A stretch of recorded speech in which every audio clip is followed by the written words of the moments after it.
Going hot. What up, everyone? We're live. Welcome back to Morphs in the Swamp, Season 2, Episode 1, our premiere. It has been over a year since we have been able to play this game, and I've been able to run this game. For those of you who don't know, this is a game. This is a Blades in the Dark game based on the book series Animorphs from the 90s. So if that's your jam, because, children's books from the 90s that weren't written by TERFs are always a good thing.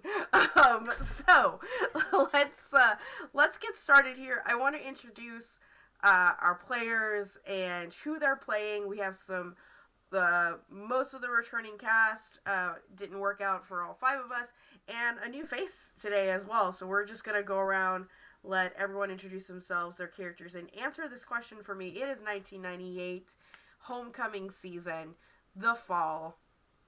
What album is your character, your teenager, or alien excited to buy this year? Like, what are they saving their allowance for? What are they putting on their Christmas list for their stocking stuff for this year?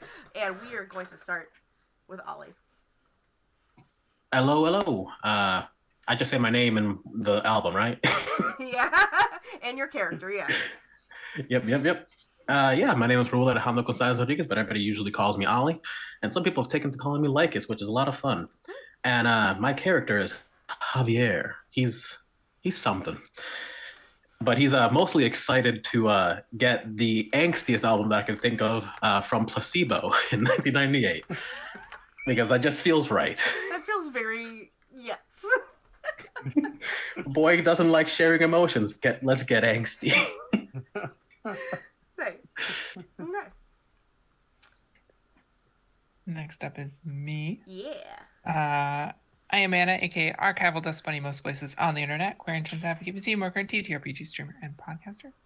And I play Riley Wagner, the Estrine, all-around band geek and fantasy nerd. And for once, I am not stumped in an icebreaker, unlike every episode last season. Riley is very excited for version 2.0 by Garbage. Very nice. Real quick, please rejoin the subtitles, by the way. Did they kick me out? Well, when you had left out of the room at one point, it disconnected you from there. Just noticed. But that's okay. Garbage you're interested in. All right. Nilsen. Hey everyone, I'm Nilsen. Fell strike on various places. I play Tony, our Battleborn. He's a big doofus. And he is going to get Hello Nasty from the Beastie Boys. I love it. Yep. There we go. Admit. Last but not least. Hello, I'm Arnica.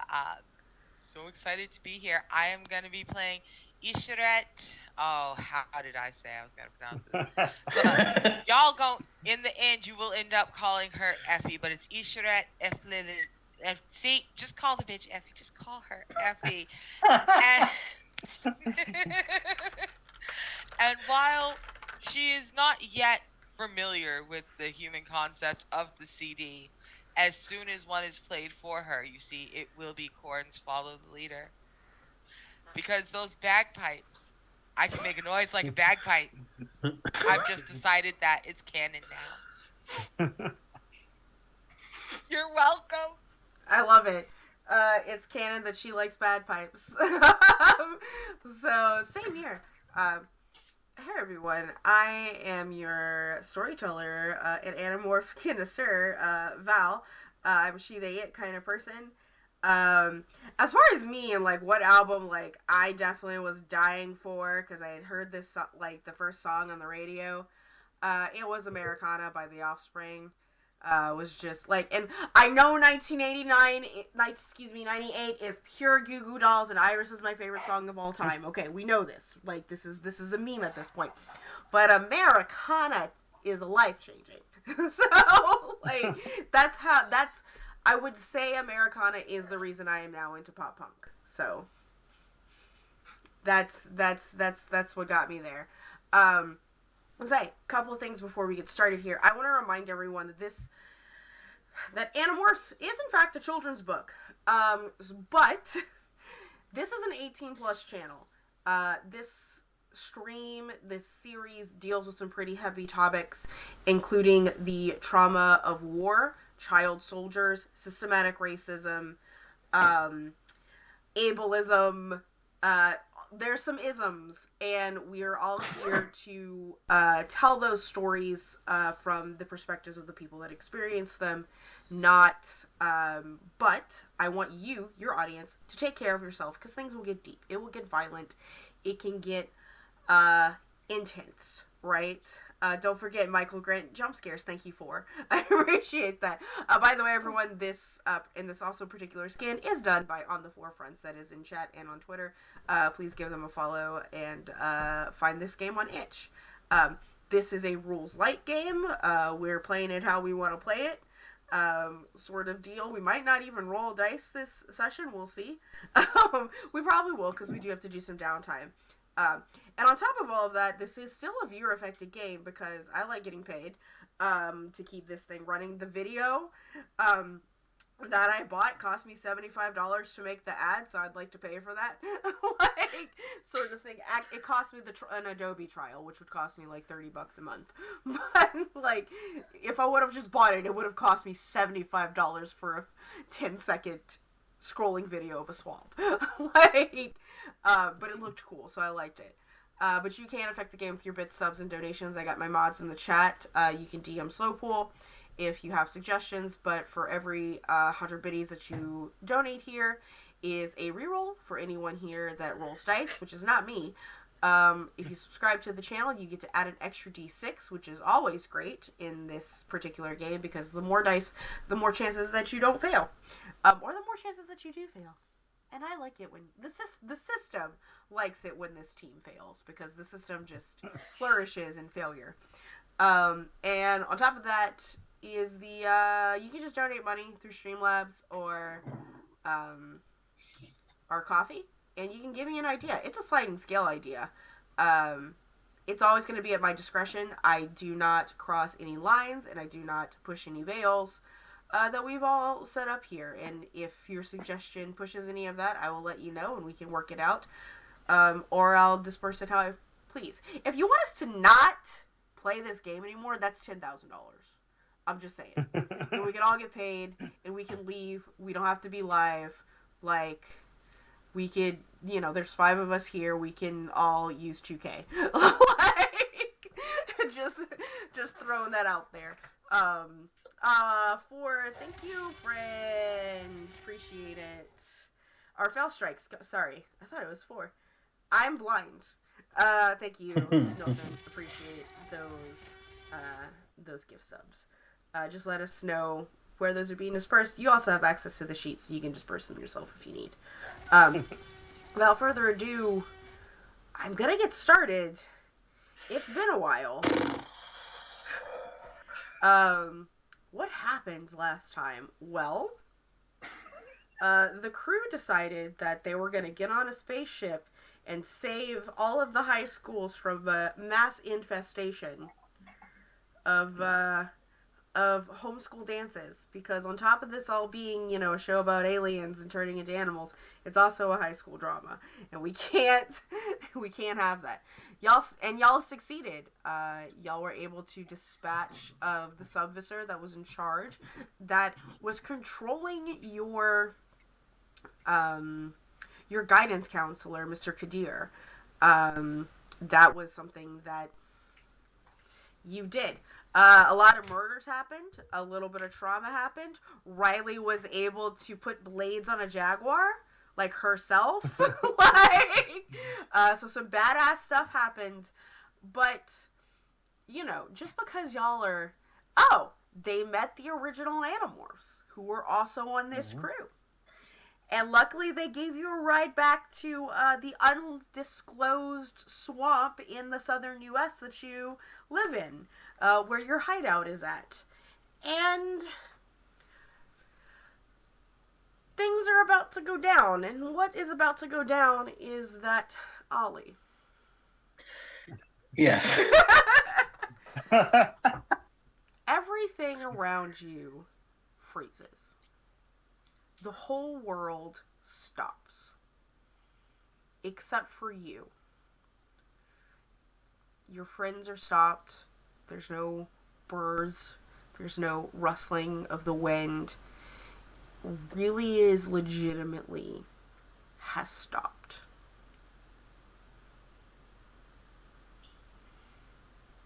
Okay.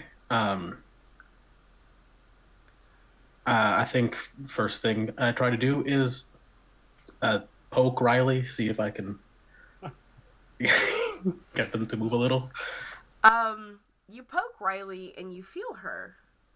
And she feels warm and alive, but she's not moving and she doesn't respond, or she's responding so slowly that you can't tell. Well, this is gonna be bad. And I just start looking around to see if I can understand why. When you turn around and look over your shoulder, it's just a tunnel of darkness before you.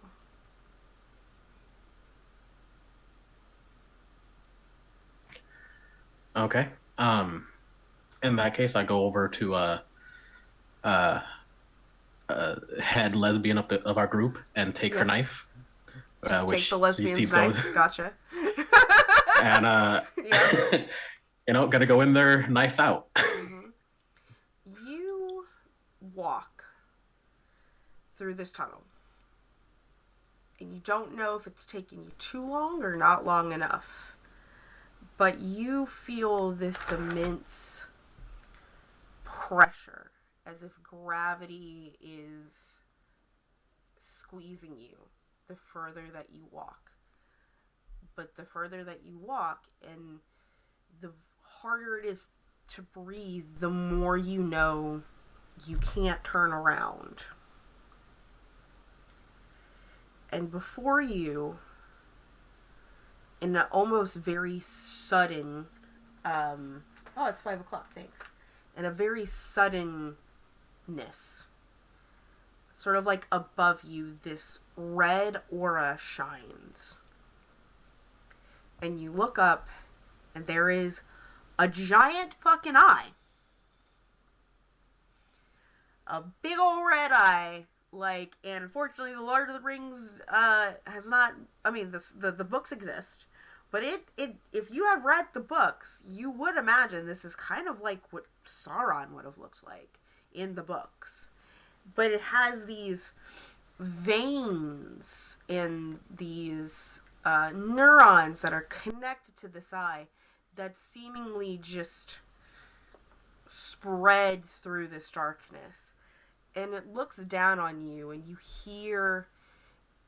It's not thought speak, it's not a voice, it's just something ethereal, infernal.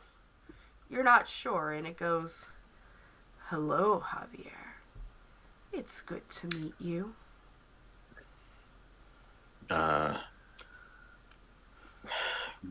Good to meet you too, Sauron. There is a guttural, amused laugh that reverberates through your bones. He's like, "I did give that inspiration, didn't I?"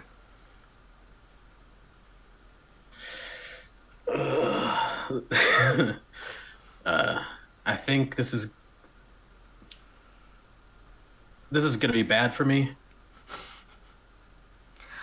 Why would you think that? After all, I've only ever come when you needed help.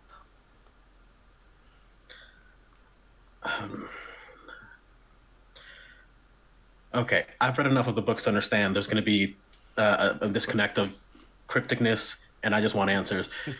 What do you mean? Whenever you ask for a bargain and you needed to push yourself, who do you think answered that?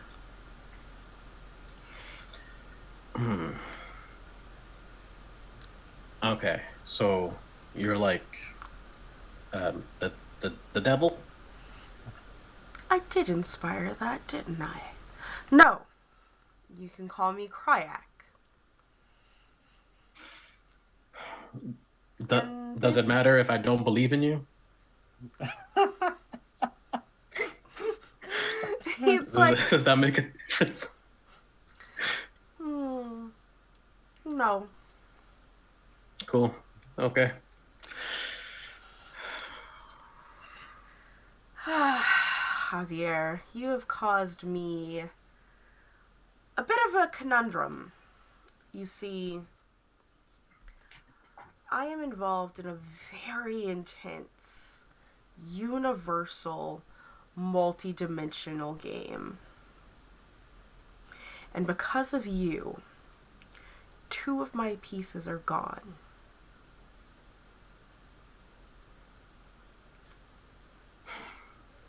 So, are you looking for payback or recruitment? Oh, no. You see, I am a creature of balance. It just means the other team also gets 2 of their pieces taken from them. And because you are the initiator, my closest confidant with your own team, I'm gonna let you choose from some options.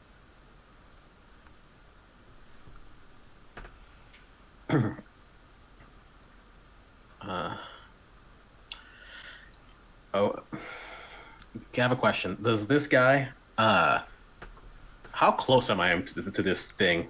You are viscerally close. Like, Okay. if that makes Okay. sense.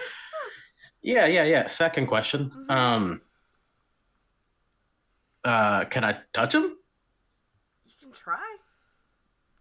Yeah. I wanna try and touch him. Yeah, you reach out, and it seems like you reach for this guy, and as you reach out, it just always seems to be out of reach. No matter what you do. If you jump, it's out of reach. If you lean forward, it's out of reach. It's always the same distance away from you. Should have guessed wouldn't have been that easy. Okay. You couldn't handle the physical sensations, Javier. It would kill you. We'll see. So are you ready for your options? Yes. What do I have to do? Which pieces will belong to me now? And you see before you visages of your moms, your dad, Riley, Heather, and Penelope.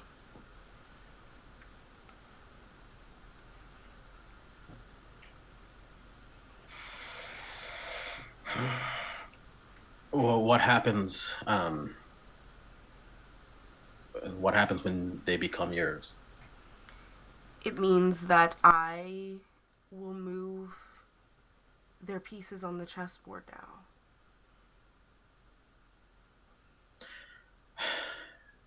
Okay, is the chessboard life? Does that mean?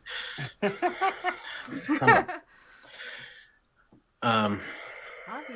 I will count to 10. If you don't pick, I will, and you won't like it.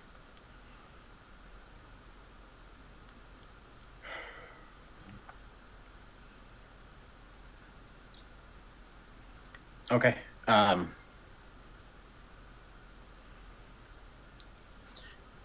Yeah, I know who I'm picking. Do you say them out loud or do you just think them? I think I say I start to say my mother's. Mm-hmm. Uh, but I end up saying Penelope. Mm-hmm. Because as I'm trying to say my mom because I know she's not important to the mission. I think to myself, I'd rather it be someone else. I don't want to lose my mom's. Mm-hmm. So yeah, I say Penelope, and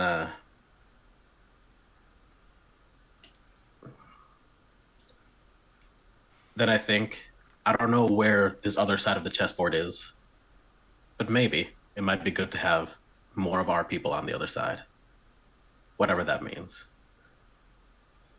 So I pick our other asset that I think is would be useful to have. And I'll be honest, I forgot the character's name because it's been forever. Mm-hmm. Heather, yeah. Heather, Heather, yes. Yeah.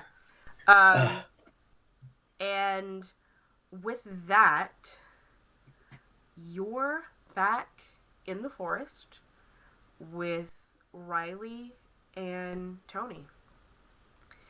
Riley and Tony, as far as you're concerned, nothing has happened. You have no memory, this is for you out of character, of Penelope and Heather being Animorphs. Javier does, but you don't.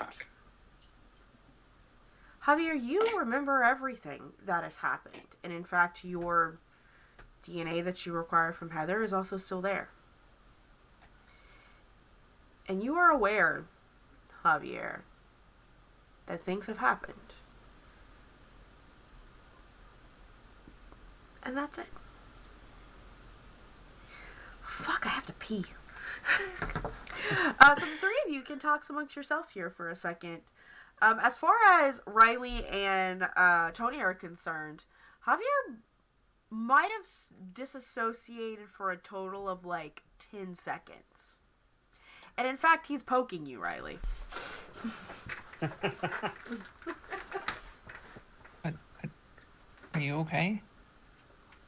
I think at this point, just kind of looking around and not seeing Heather and Penelope, I think he just full hurls, just turns to the left and.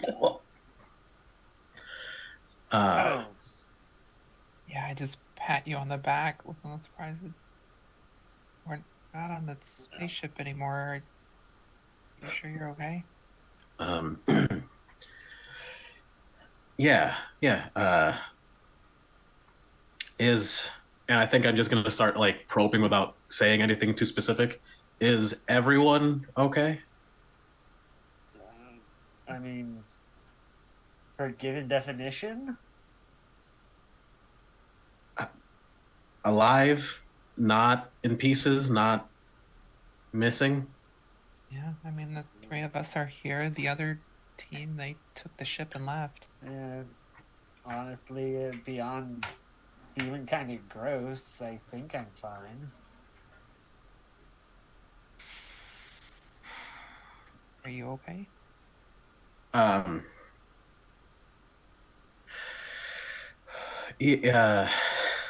Yeah, I'm okay.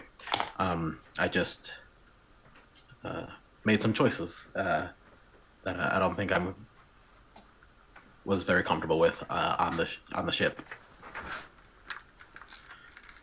But we can talk about that some other time. Okay. I mean, there was no way you could have known those things were just going to eat a person like that before we could have ran into them, Javier. It's fine. And Mr. Kadir is my choice, not yours.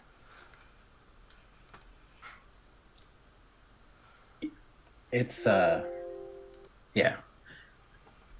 Either way, things could have been better, I think, if I made some different choices. Why don't we get out of here? Are we all currently just in bike shorts? Yes. let's maybe put some more clothes on before anyone, And in fact, gets any weird ideas. Where you landed, I think there's Riley's vehicle that is actually there. Remember, y'all jumped onto like a spaceship, essentially. Someone was caught. What was going? You had to get on this spaceship like really quickly. And as you say that, Javier, y'all hear what sounds like an airplane? And there's a huge gust of wind, and it's really hot. Is that... And then, like, a glimmer of a shield? Like, just scraping the tops of the trees? And then a crashing sound? What's going on? Let's flash back to space. Let's flash back to space. Just not hours before. Where a group of idiot teenagers with death wishes decided to blow up a really big fucking ship. But it wasn't the only ship that was there.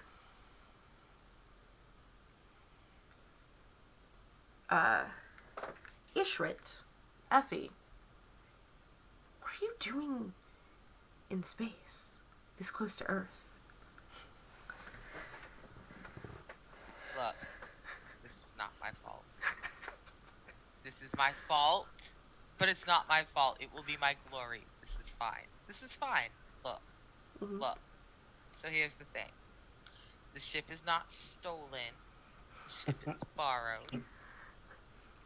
And, like, okay, it's not even like borrowed like I borrowed my mom's good car borrowed. It's borrowed like the doctor stole the TARDIS borrowed.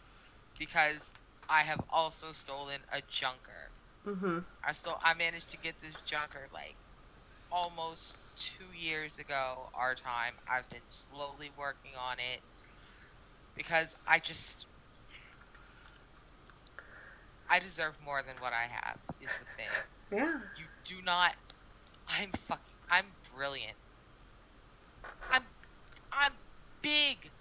I'm big and I'm brilliant and I'm one of the best tail fighters of my generation. Not that anyone would notice or care just because it's a slightly different style, but it's fine. It's fine. It's fine. Look, there is... They don't have a dome ship to send to Earth right now. We're busy. We're busy elsewhere. But we do happen to have a stranded Andalite on Earth. They have sent out rescue. They have sent out help calls. And it's just maybe if I rescue him and any of the tech that has been stranded here and bring this little fucking idiot home, they'll be like, oh, look at you, Shred. You actually do know what you're doing, just like you said you did. So look, it's a quick in and out. I'm just here to grab the kid. It's fine. Just here to grab this kid. And as you were coming out from behind the moon, as this explosion is happening, you do see a singular bug fighter leave. And with your junker, there's still a level of Andalite technology on it. And it's like, who's this? Who's escaping? And you scan it with your technology, and you recognize 9 morph signatures. One is a Nothlit, but only one is an Andalite.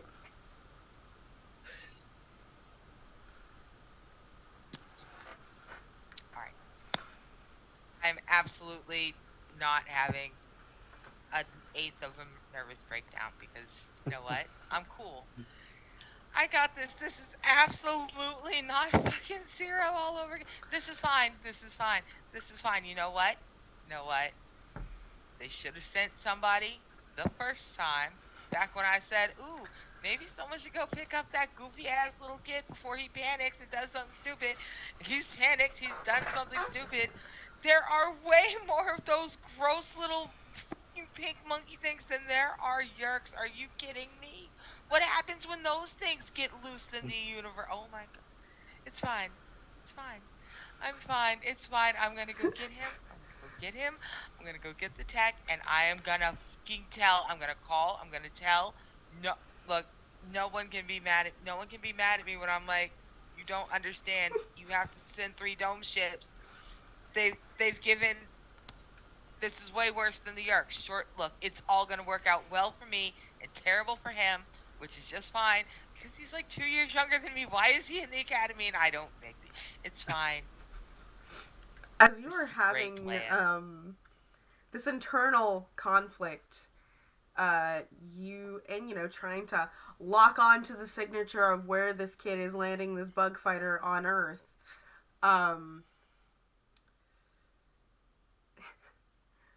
you're just not paying attention to the debris that is flying through the air from this exploded ship that was being used to haul all of these teenagers. And the poor little tail of your ship just gets whammed. And you're going down fairly fast. What do you do? So here's the thing. I have 2 options. I can maybe course correct and skip off the atmosphere. And if I skip off the atmosphere, I have a pretty good shot of, slingshotting myself out far enough to send a distress beacon. But if I steer this just right, I can probably land within a couple hundred fucking clicks of wherever he takes this ship down. And I am already in so much goddamn trouble. I am not going back out there and saying I stole a goddamn hoopty, crashed the hoopty, and no, I'm not telling. Are you kidding me? No, I'm following that ship. Yep, you are following. At some point, I need you to make a roll for me. It's a fortune roll. You could choose, and a fortune roll doesn't really have a lot of consequences to it, but it's just to kind of see how far away, how close, how this goes for you. And you can choose you can choose what you want to roll for this.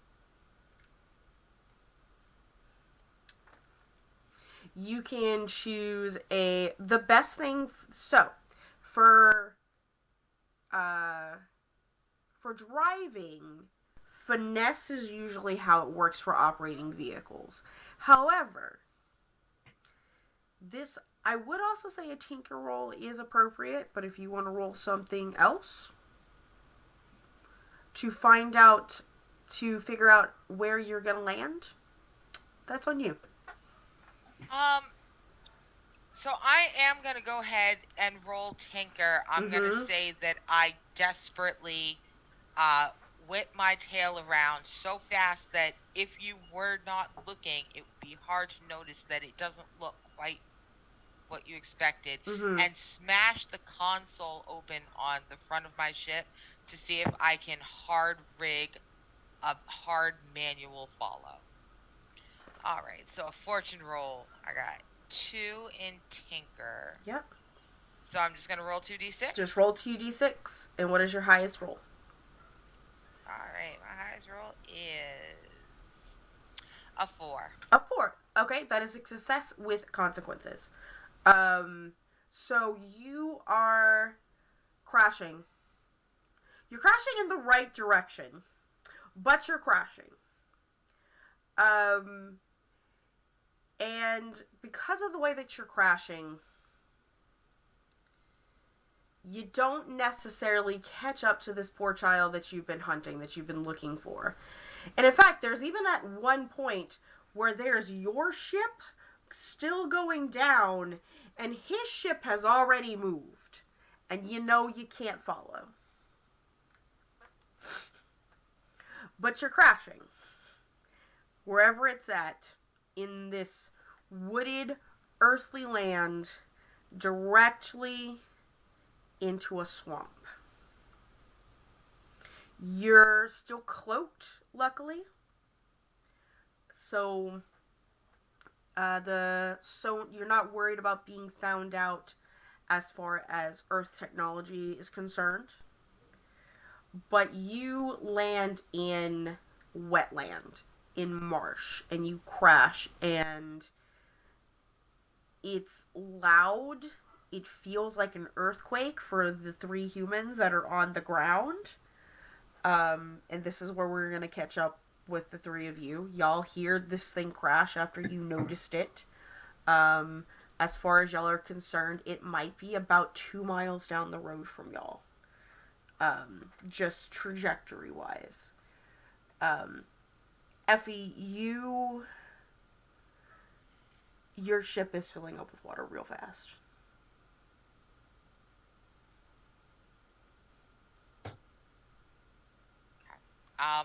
And mud. Like, how fast is real fast if I was a desperately driven, desperately anxious teenager? Would I have enough time to maybe try to very quickly scan to see why the bug ship paused here? Yeah. Okay, so then knowing that I only have 2 options, I can try to kick my engines back on and move it. Won't work, but I can try. Or I can I can just say, fuck it, my ship's gone, and run one last scan. Mm-hmm. I spitefully choose to run one last scan. I don't know what was going on with that bug ship, why it stopped, but I'm looking for anything. I'm looking for jerk signatures. I'm looking for Andalites. I'm looking for all of it. Part of your hull just flies open from the immense pressure of landing on this planet, but you do have, and more water is pouring in.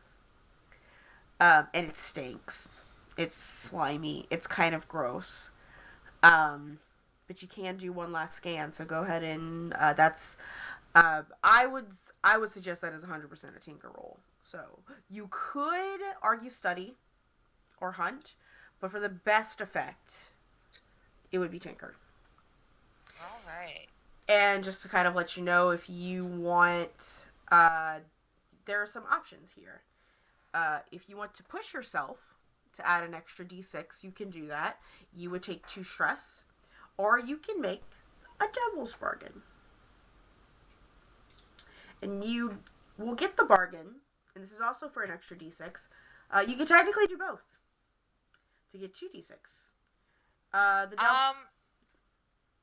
Oh no, keep on. Yeah, the devil's bargain, you will hear it first, and you can say yes or no. But if you say yes, your consequences still happen, whether you fail or not.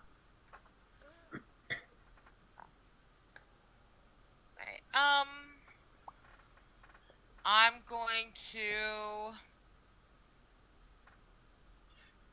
to push myself for an extra d6. Cool. Take 2 stress for that d6, so now you have 3 d6. Okay. If you... Yeah, and just remember, if you roll 2d6, R is a critical success, just as a reminder, at any point, and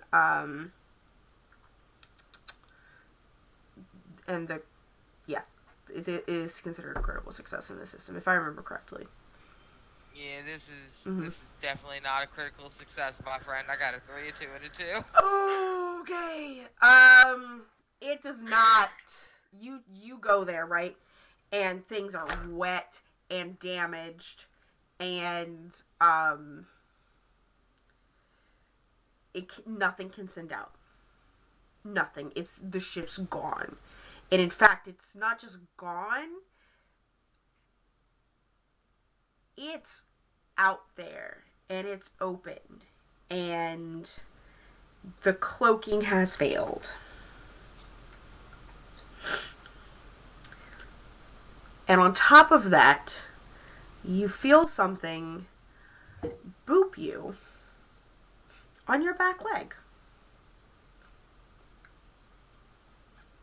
Now, how big is my ship again? It's probably about the size of a tank. Okay, so it's unfortunately big enough for a water moccasin to be in there with me, but not big enough for a gator to be in there with me. Oh no, it's big enough for a gator. It's not that big inside a tank. In fact, you turn there, and the thing is, Effie, Ishret, you have no idea what a fucking alligator is, but you turn... No, but Arnica does! Like, you have an eye stalk, I assume, that just turns around, and what you see is, like, this 15-foot-long reptilian tank of a creature in your ship that has been sucked in through the water, who is just as confused as you are. But it's got a mouthful of teeth, and as far as it concerns, you're kind of a deer. I was about to say, do you not know on my beautiful, delicate deer-like legs? My tasty venison-shaped haunches? I am not okay with this. I'm gonna kick the shit out of that thing. Yeah, you're gonna just kick the shit out of it? It frightened me, yes. It touched me first. It touched me first. I'm a kick like a fucking mule. I'm gonna kick the shit out of that. I'm gonna have you do one more roll to see how well that goes for you, and then we will cut to the other three. Okay. So I'm gonna argue that since I'm kicking and that's a blunt force, that I get to roll with wreck. Yeah, you can roll with wreck. It could also be a Nice. skirmish. I would. Yeah, but I have two in wreck, so. There you go. You are trying to bust this thing's brains out, essentially. Okay, I got a 4 Okay. and a 2. 4 and a 2. Okay. So with the 4, this is a mild success with consequences, is that you kick it in the face, and you don't realize, like, you weren't aware of how tough gators are. Like, alligators are tough bitches, right? And you kick it in the face, you lose your footing, and your 2 front legs sort of buckle in front of you. The alligator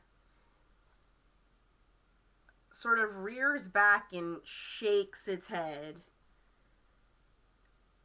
and it's still interested in you. Like, Well, of course it is now. I'm just fat and floundering in the water. Look at me, a wounded elk. I hope I'm fucking poisonous. I really do. Just remember, you could just touch it. But I am gonna cut to the rest. I did touch it with my feet. But you have to specifically say I will require it. I'm gonna cut to the rest of you. How are you getting to whatever happened quickly? Are you getting to whatever happened quickly? What's your plan? A ship I think as we're literally seeing just this, crashed. Yeah. as we're seeing this, I just looked at the other two. Morph? This day doesn't end. Morph, okay. And I will, I'll start running, and I will use aggressive to push myself for free to Yep. do my bladed jaguar. Bladed jaguar. Nice. I'm done with today. Looking over to Tony, I was like, that's so cool. You want to ride? I'll become a rhino. Just in Always. case a giant ship crashed. Who knows what the heck. Yeah, full gorilla mode. I grab my gun. You ride the... Oh, not Gorilla Grodd.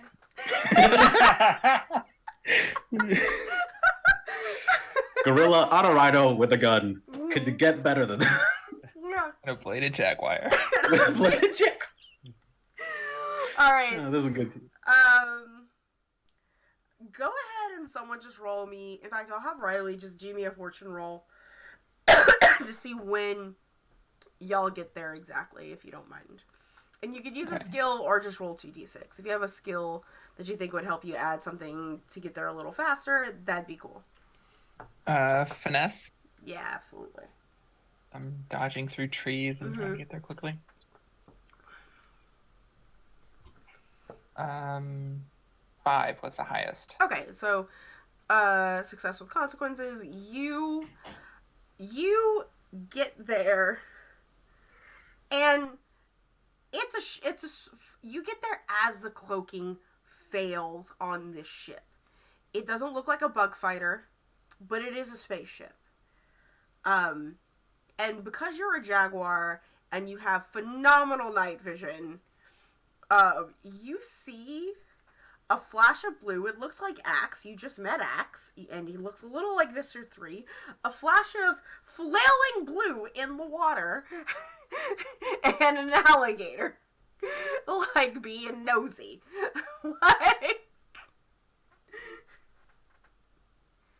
Yeah, I will continue running, and I'll call out to the other two, telepathically. Andalite, don't know if they're friend or foe, but I guess we should help. Might as well. Worst case scenario, they have good information. I will go for the alligator then. You gotta jump on this gator.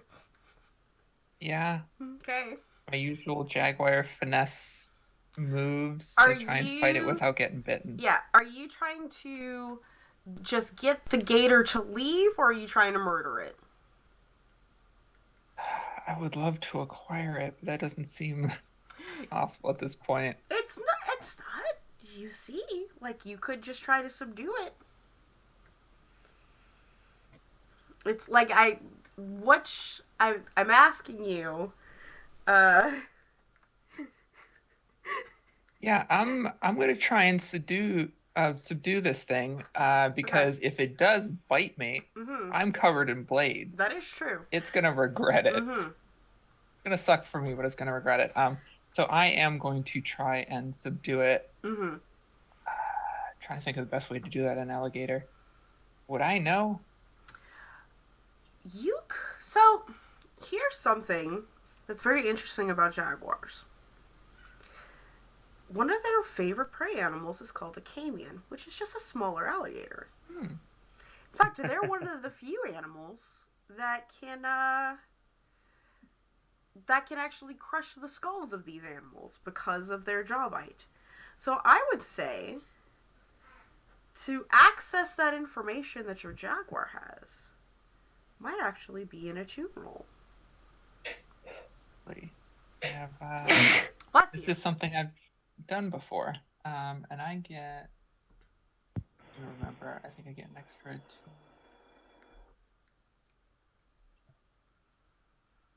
Somewhere.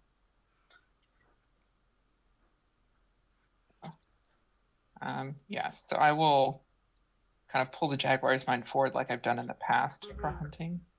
There is a 6 in there. There is a 6, so that is a success. And it's to the point where, because you want to subdue it and not kill it, you're even well enough where to bite it to not kill it. You jump on its back, you trudge through the water, like, woof, woof, woof, jump on its back. The water is not, oddly enough, as deep as it might have seemed to be, just because a lot of water was rushing in. It was scary because it was a teenage alien not knowing what was happening, right? And you're able to get it on its shoulder with your jaws. And Effie, this is you kind of come to from your flailing about, and there is this mammal with blades wrestling the alligator. What do you do? Very specifically, Pork-Bajir blades. Pork-Bajir blades, yeah. I mean, you would think I would notice that, but to be fair, I have no idea the jaguars do not also have Pork-Bajir blades. This all seems fine to me. Terrible. but fine. Normal. For all I know, this is what happens every night here on Earth. I fucking hate Earth. I already hate Earth. Can I kick them both? I should not kick them both. But they are between me and the exit. Mm-hmm. I am technically descended from a prey animal, and I feel like my instinct would be to kick them both. No, that's my instinct. Don't listen to that, Arnica. Okay. What should I actually do? I shouldn't kick them both. Oh my God, you don't. Do you say I mean, anything, you do. Riley? You can. Yeah, to the Andalite.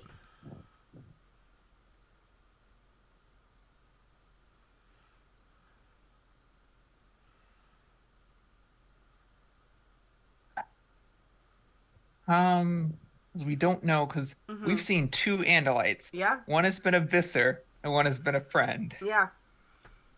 This one you can 50-50 definitely tell not... is not the Visser.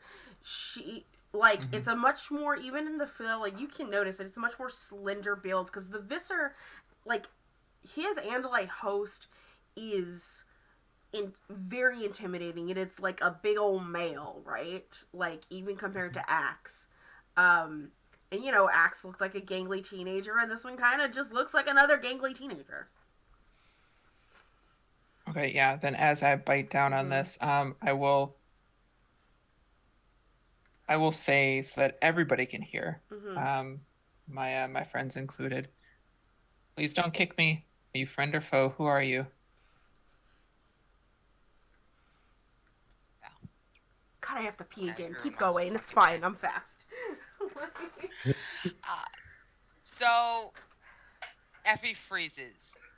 Just for a second, because the day started bad, and the day got worse, and then the bite log thumped me, and then I kicked it, and I still lost to a biting log, and now there is a jagged thing fighting a biting log, and it's talking to me, which means that it could technically be the Nothlit, maybe. I know it sure as shit is not Axe, the Andalite child I'm looking for, and I'm going to keep calling him a child, even though we're pretty close in age, because fuck him. That's why. But you could be the Nothlit. You're definitely not the biting log, so that's good. But you better be the Nothlit, because otherwise you are the evidence. And you know what? It's fine. It's fine. So I'm just going to stand up, and I'm going to step back, give you guys plenty of room, and go, hands up. I'm not kicking. And wait to see what you do. Yeah, you trudge to the water, and it's about this, like, to get away. Are you going to the shore?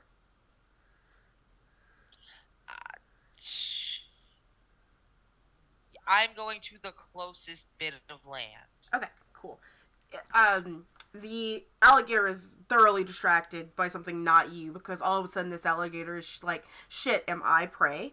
Like, because this is something that alligators don't experience very much. They are apex in the Louisiana swamps. Nothing eats them except bigger gators, so this is confusing. Maybe some ancient thing when jaguars were in Louisiana at some point is like, shit, my ancestors were correct! Like, and this is around this time you're able to maneuver yourself around, and you see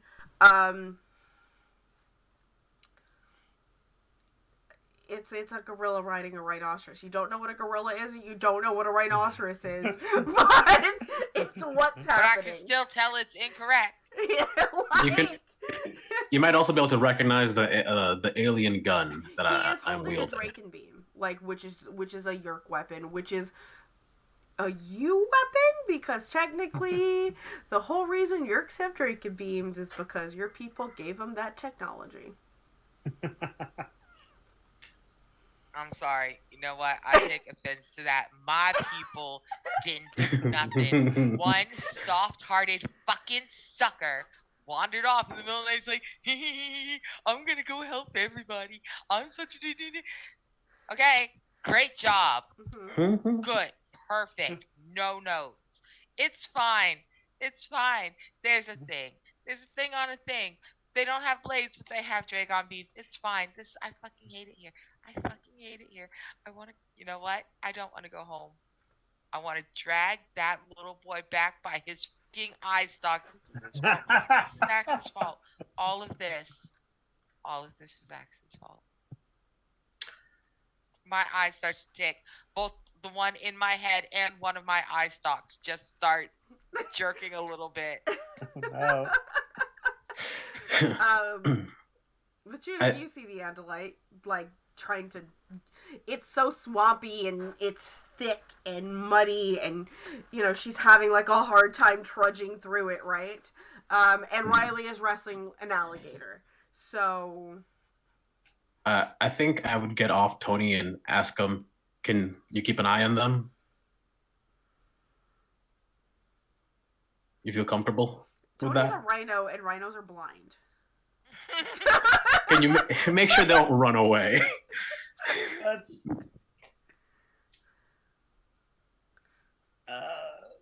Sure. You're right, yeah.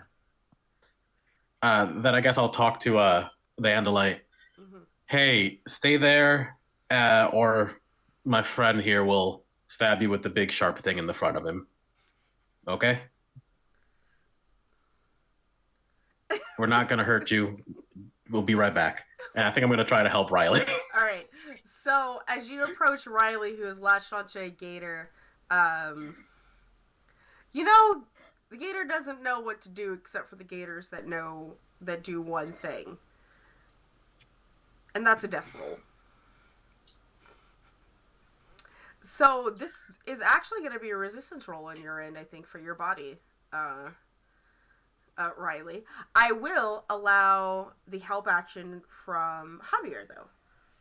So you can, Javier, if you want to take the stress, like if you have room for an extra stress marker. I sure do. Yeah, go ahead and take that. And, Please don't give yourself trauma for this. I got plenty of room, don't worry.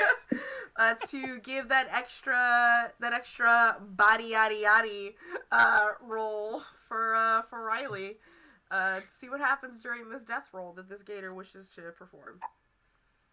I was trying to keep the gator alive, but I'm going to slice the shit out of him with this death roll.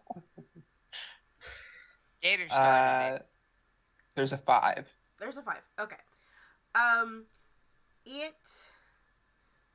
You know what's about to happen. You live here. You know what gators do when they death roll. And because of that, you know to let go. You're in control here. You can let go. And the consequence to letting go is that, well, you have let go.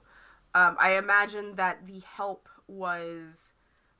in fact, Ollie and Riley, how do you imagine this scene sort of playing out with the gorilla helping the bladed jaguar off of the death rolling gator? I was imagining I could just like grab the tail and pull while Riley does whatever she's doing. That's kind of how I imagined it too. You pull. The death roll releases the grip that the gorilla has. Will be the consequence. So it does do its roll and its roll. Neither of you are physically touching it anymore. And it takes a moment. It's right side up. And this gator is done with this bullshit. This is too much work. And if the predator knows anything, is that injury means death. And he didn't get this big.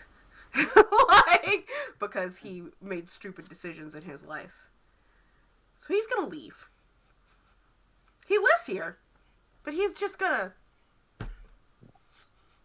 See you later, alligator. Exactly. There's frustrated noises from Riley and Thoughtspeak. Yeah, of course there is. Frustrated animal. And now there's the Thought four we of could you. acquire it. Well, you know where he lives, so... Okay. I'm not sure if I've ever asked this before. Can animals understand us when we thought speak? Can we thought speak at an animal? I mean, you can, but unless they understand English, they probably don't know what you're saying. Hmm, It probably fair. tweaked them out a little. Yeah. Well, either way, I'll tell them don't go too far.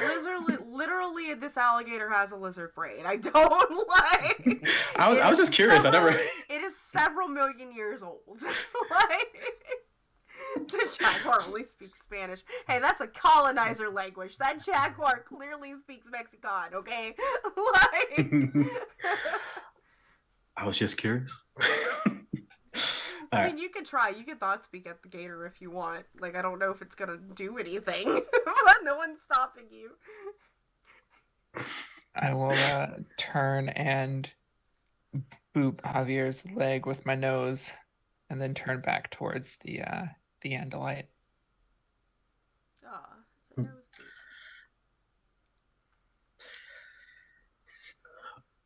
So, Andalite, that's your people, yeah? I I don't know if you can see my face from as far back as you are, but you can definitely see from my eye stalks that I have given you a slow up and down. I'm trying to decide whether or not I want to answer you. I am so unimpressed right now. Cool.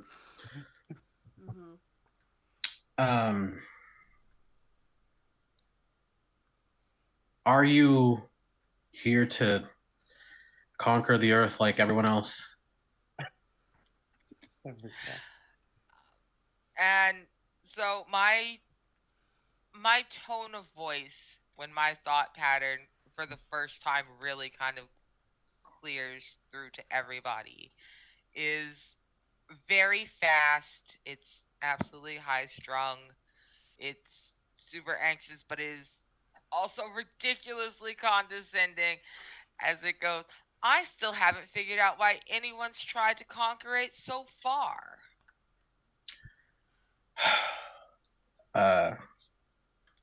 Okay. They don't have a mouth, but the tone of their voice makes me want to shoot them. Someone else handle this. I'm not a people The person. last time we've met two Andalites, and you are very much acting like the first one we met, the Visser. So my tail just it's flicking like a mad cat. I can't believe y'all just said that to me. I wish I knew a terrible, offensive human being. Because if I knew one, if y'all were important enough for me to know what a terrible, offensive human being constituted, I would call all of you one of those. Just know this. It's not very bright, but you have jaguar eyes, so you can probably notice that my tail does not look correct. I mean, I've only seen two Andalites, so I don't know that I would know the difference. I mean, it is visibly different. It looks like the club at the back of an ankylosaur as opposed to a scythe blade.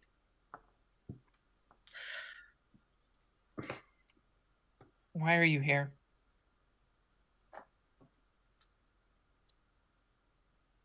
I don't have to answer you. I don't have to answer you, but I'm better than this. You know what? We could leave you in the swamp. You could leave me in the swamp. I would love if you would all just go away and leave me in the swamp. I'm here to find the other Andalite, not the Visser. Yeah. I think we killed the Visser. No, Visser. not that one. Oh, not Visser 3. Oh. You definitely did not kill Visser 3. He beat the we tar out of definitely me. held our own in that fight. Yeah, sure. Didn't we help someone? Yeah, recently, like, y'all literally, like, y'all are 30 minutes ago. removed from Axe just and the other left. Animorphs. The other Andalite, his name is Aximili Istros Istel. That is his full name. He introduced himself, and he's like, you can just call me Axe. He is with Group A. Team A, yeah. They're not there anymore. They left He just you. moved. Yeah. Mm-hmm. Right. He- If you're looking for, I think his name was Axel. He's with the smaller kids. Okay. I stomp my foot. His name is Axamil. Yeah, I Axel.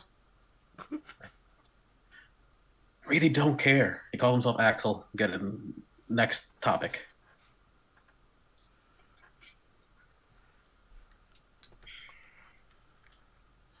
Fine. Can you? I cannot believe I'm about to ask. Can you lead me to a human?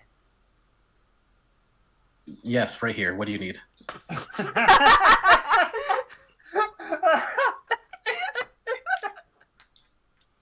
Now look. I've been parked behind the moon for like 2 whole freaking weeks, y'all. I may not be here officially, but I know what a human looks like. And while you may indeed be the closest thing in the vicinity to a human, you are mostly upright. The face is almost right. You know what? The face is pretty I absolutely cannot tell the difference except for the fact that you look more hairy and wide than I think you should. Fuck it. Tony's just going to demorph. He wants to see what on earth is going on. Yeah, Istret, you look over and the quadruped pachyderm horned beast starts to shrink and de-armor and become more and more human before what you surmise is a young human male standing before you. What did you want?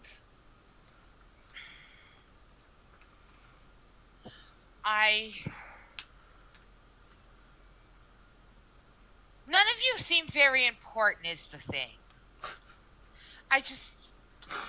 Well, you I want have to a get gun. in your ship and That leave. doesn't make you important, it makes you a little thief. Did you not get the memo about the slug people? And why you shouldn't, like, it's a whole thing. I consider informing them that I'm not sure what a memo is, but contextually, I'm pretty sure I get the gist. Mm-hmm. I still consider being pedantic, but I don't. And then I'm like, the Yerk invasion? Yeah. Because Everyone knows that there's a Yerk invasion happening here. That's why no one's here. Right. So you want to go talk to the people the Yerk would most likely infest? Because I'd prefer you didn't do that personally. I just love this amount of teenage confusion. Y'all are just figuring it out. we literally just did that whole thing like a month ago, and that's not. Yeah. If we're not important for you, you're welcome to get in your ship and leave. The ship I kind look of over like, at the sinking ship. It's just like bloop bloop. The alligator circles. Like, this is his now. Like,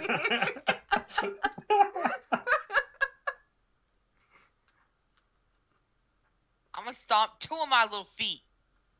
Just 1, 2, a left and a right. A front and a back. Just be like, you know what?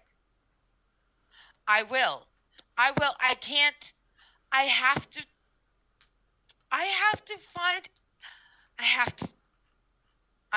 She's not gonna cry. She's not gonna cry. She definitely did not. She's definitely not in so much trouble. She is definitely not in more trouble than any Andalite has been in since they gave a Yerk a fucking tech box. She's definitely not in that much trouble. roll me a resolve resistance roll.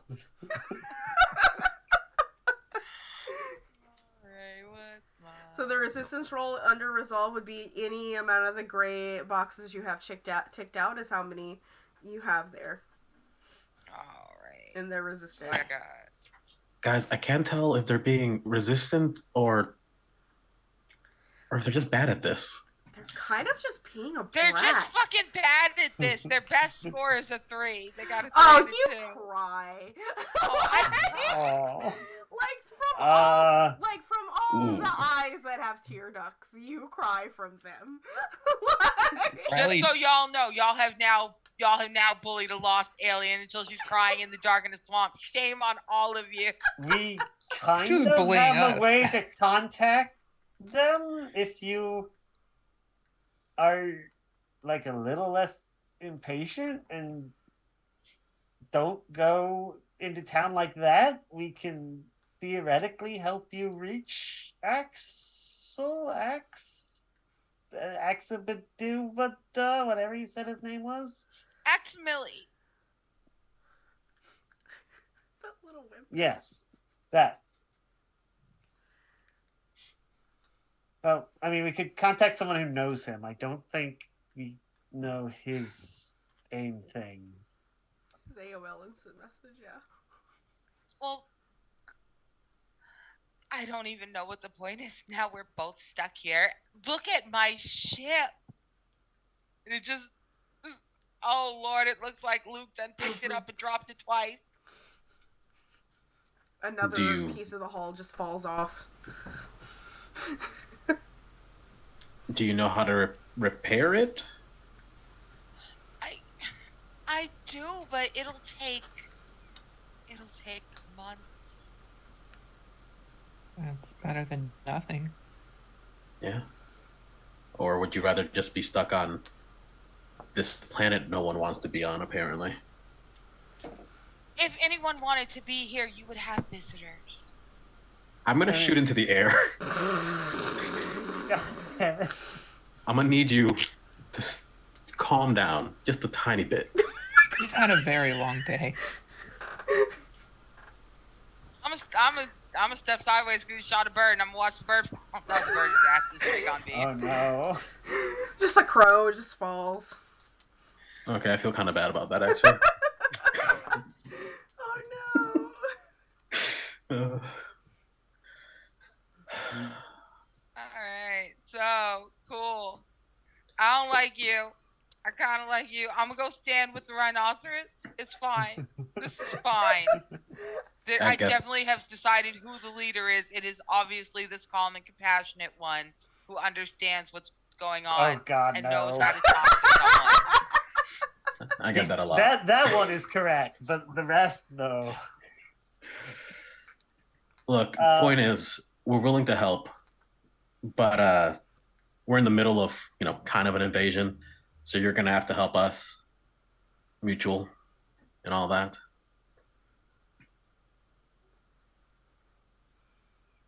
First thing first, we're gonna need you to eat some oatmeal. Just Right. to test.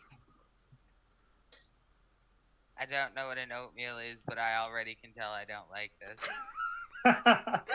It's a little bland. You're gonna need a body with a mouth. Do you have a mouth?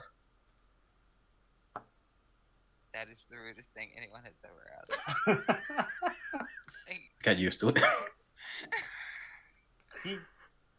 He's nice when you get to know him. I'm pretty sure. I kind of shrug. We should head back. At least to our base.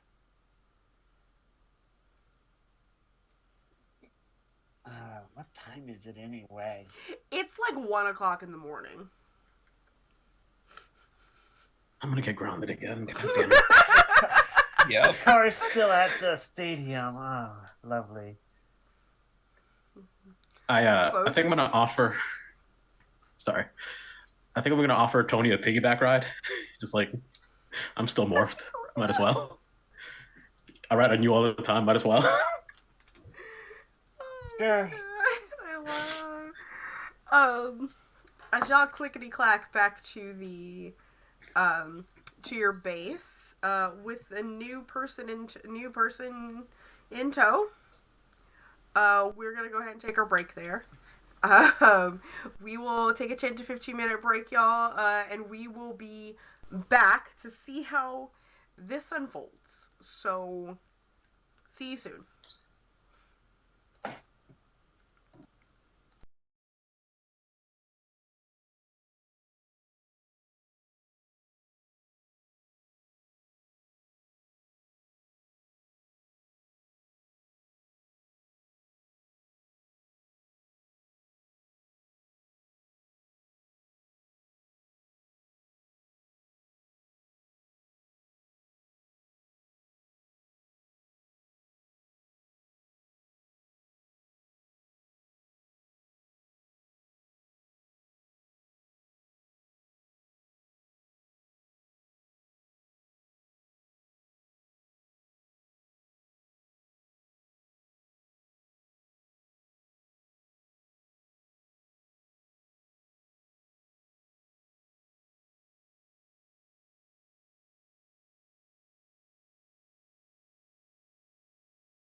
Actually going hot. What up, nerds? We're back with some Animorphs. Some things have just happened. You know, we met Space Satan. I mean Sauron. I mean Crayak. An Andalite crash landed spontaneously on the planet right after watching y'all complete your last mission, and now y'all have brought her back to your hideout, which is about 2 miles through the forest that y'all were in. And Effie, y'all haven't told each other your names yet, but just to kind of take some narrative scale here. Isret, as you are called, as you're being guided through the forest, this forest, you do notice that the air is quite crisp and cool, and you would probably understand that, you know, that means that the planet is tilting towards winter on its axis. There are some, and you do understand the difference between coniferous and trees that have leaves that fall. This is actually a very coniferous forest. There are some trees that like oak and ash that are losing their leaves, but for the most part, like, this is like a pine forest. And the trees are very tall. They're not very wide, but they are tall. So there's excellent tree cover, excellent brush cover. You do notice a couple of like very old abandoned stone buildings. And at one point you even sort of walk past this, what looks like to be like large cylinders that are overgrown, made of concrete. And if you sort of look to the side, you'll see that there is like this cement grid pattern in the ground. And there is, and if you pass by and you arch an eye stalk, you'll see that it's just filled with water. This kind of looks like, might have been like an old water treatment spot. Bad idea to fall in. There's no way you're getting back up, sort of thing. But, and you know, it's dark. There's lots of, actually there are no, oddly enough, any sort of, and y'all would all probably notice this, it depends on how y'all take this. There really aren't any like animal noises, like bird or insect noises right now, or frog noises that you would normally hear in the night in the swamp.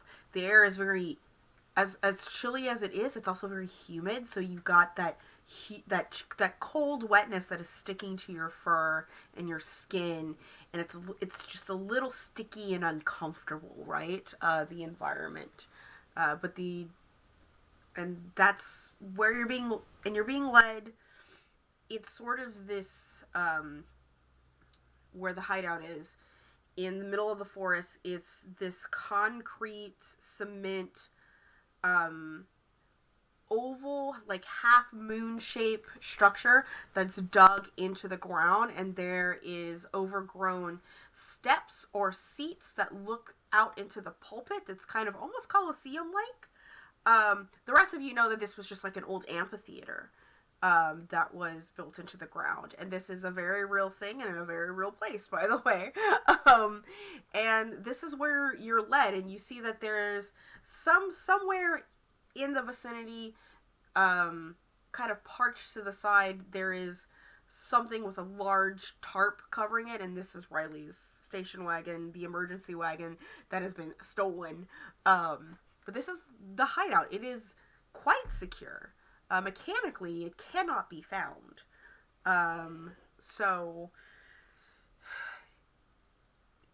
y'all are here now, and things are a little less tense now that you're in this space of security.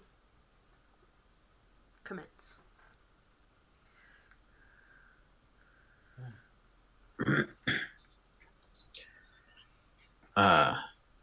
So you'll be safe here. It's a pretty.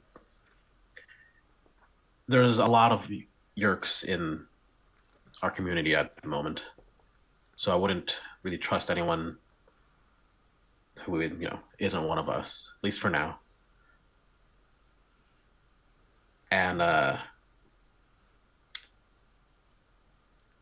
it's a little late. I'm not sure if you need sleep or food or whatever, but once we get you the oatmeal, I think you can take your time to rest here. And I just kind of look to the other two like, that sound good?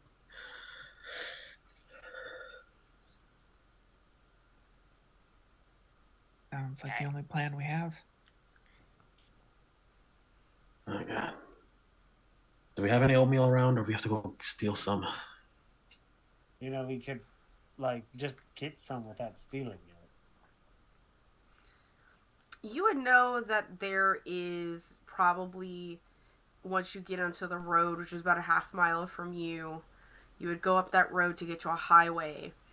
And in about a mile of either direction, there is either your city that you are in or like a small adjacent town that would definitely have like a 24-hour gas station if you really wanted oatmeal immediately.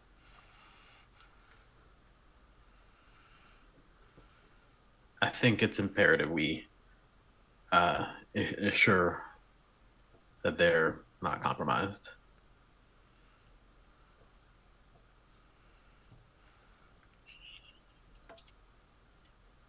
So yeah, I think I would go try to get some oatmeal. How are you gonna go get some oatmeal? Do you want to do that and get some extra clothes that we probably should have brought here to stash before now? So hey, there's this interesting mechanic in Blaze in the Dark called a flashback mechanic. Oh yeah. Where I was about to say, you guys didn't stash clothes here? No, my clothes would have been I don't think we did before now. I think I used to have a backpack that I lost at some point. It is so the flashback mechanic. You can initiate it any time, and depending on the severity of the flashback, I decide whether or not that you would take stress from doing that. Right? I do not think that it would cause any stress for y'all to flashback to the idea that being that you left a car here in your hideout, that you probably all have a stash of clothes at the very least here. We also were guarding a person at one point here. Yeah, you were guarding a person at one point here. There might even already be oatmeal in the car. We planned ahead so well. I will say, let me look at my stress level. I will say that Riley stocked up on some oatmeal since we know it is crack to and them. If y'all, for the clothes would not, having a set of clothes here in the car and in the hideout would not be a stress level, but probably having the oatmeal, I would have one of you take one stress for it. So for that particular flashback, yeah.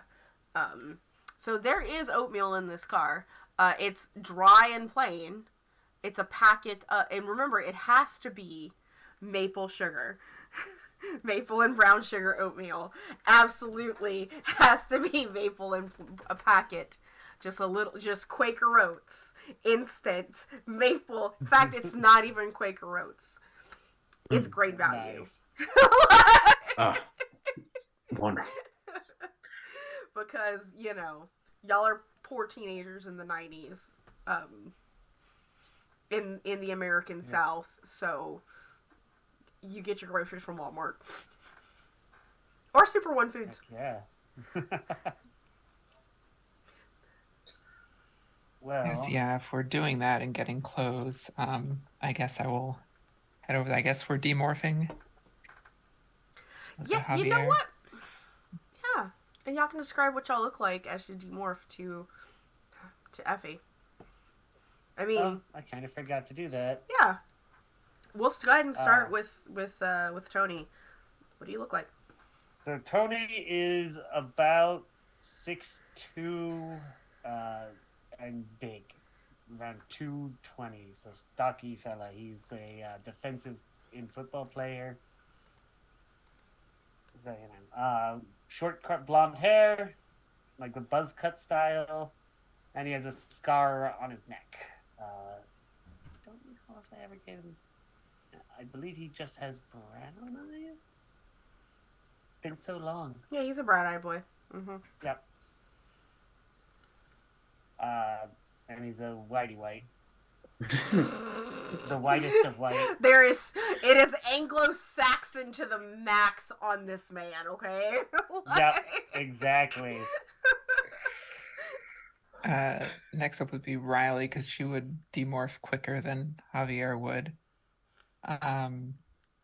She's pale skin, about 5'7" in build. Green eyes, light freckles, dark hair that she kind of pulls up in a low ponytail.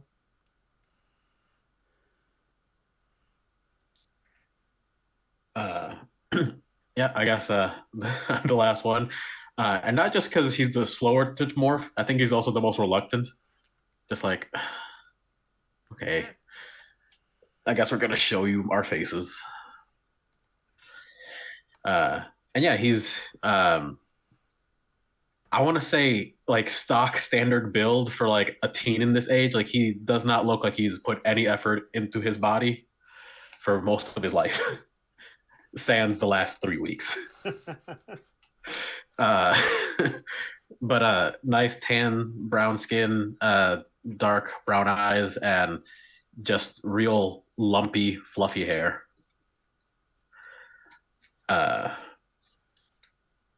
So like I said, do you have a form with a mouth? We need you to eat this.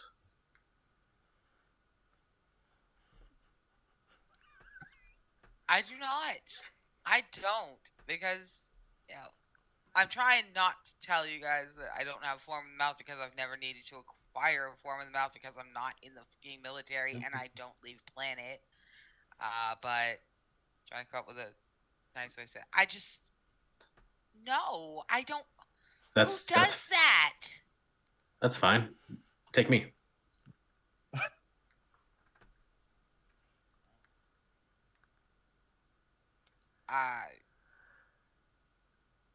You, like, acquire you. Yeah, it's as a morph. Yes.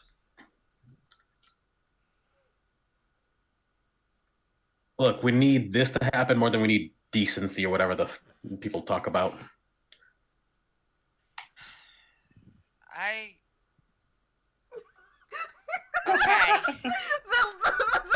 Okay. I'm imagining an Andalite going. You know what? I, the player, need to apologize to you, the player, for the way she reaches out and just barely puts her finger on you. I look back to the other two. I think I'm offended. I don't even know at this point. Oh, you're not slimy. I don't know. Everybody was wet from being in the water, and I thought humans were slimy this whole time. I think like midway through that, like he's about to like get a little defensive, and like, and then he just freezes because you touched him and started to acquire. Yeah, it's definitely interesting for you, Javier, because you have acquired a bunch of human beings, but you yourself have never been acquired before. So I thought I asked Tony to acquire me. Oh, you did, didn't you? Yeah, he did at one point. Yeah, okay, cool. Just in case. Just in case, yeah. No, I had to pretend to be you at one point, I believe. Oh, yeah. I don't remember this. I have to go back. I only recall because I remember being like, okay, Tony has to figure out what a nerd does during PE. Oh, fuck. Yep, that's why we turn into other sapient beings, to figure out what they do during PE. So you acquire this young human man, Effie. Don't even know his name yet, and here you are just taking his DNA from him. You know I'm gonna end up with your balls out, right, dude? I'm an Andalite. I don't wear clothes. Oh yeah. Because here's what's up. If you decide you're gonna morph him, you're gonna be naked. So, like, I don't care. I don't Nope. care. no. Mm-hmm. I That mean, will be I've been in the locker before, and it's my balls. I don't care. Uh, You say that till you see me pinwheeling. All right. Okay. So let's do this, Arnica. You have acquired this DNA. This is like your first anything. You probably have some form of like very primitive Andalite alien that they used to teach you how to morph with, right? Something easy, something non-sapient, something that if you lost your ability to like control it, you could recover quickly. This is a human being. This is a creature with agency and sapience and ideas, and you're about to turn into him. Doesn't it all make me anxious? This is fine. Yeah. She's not concerned. The first thing that happens to you, are you gonna, like, I'm just asking if you're morphing. Oh yeah. Okay. As soon as he's acquired, I go ahead and I start, because now I'm in it, and also I've never done a morph this big. I've never done one this complicated. No one's ever even offered me the chance to, and right now I just gotta do that. Okay, but I can't. The first Of course I can thing do it. that happens to you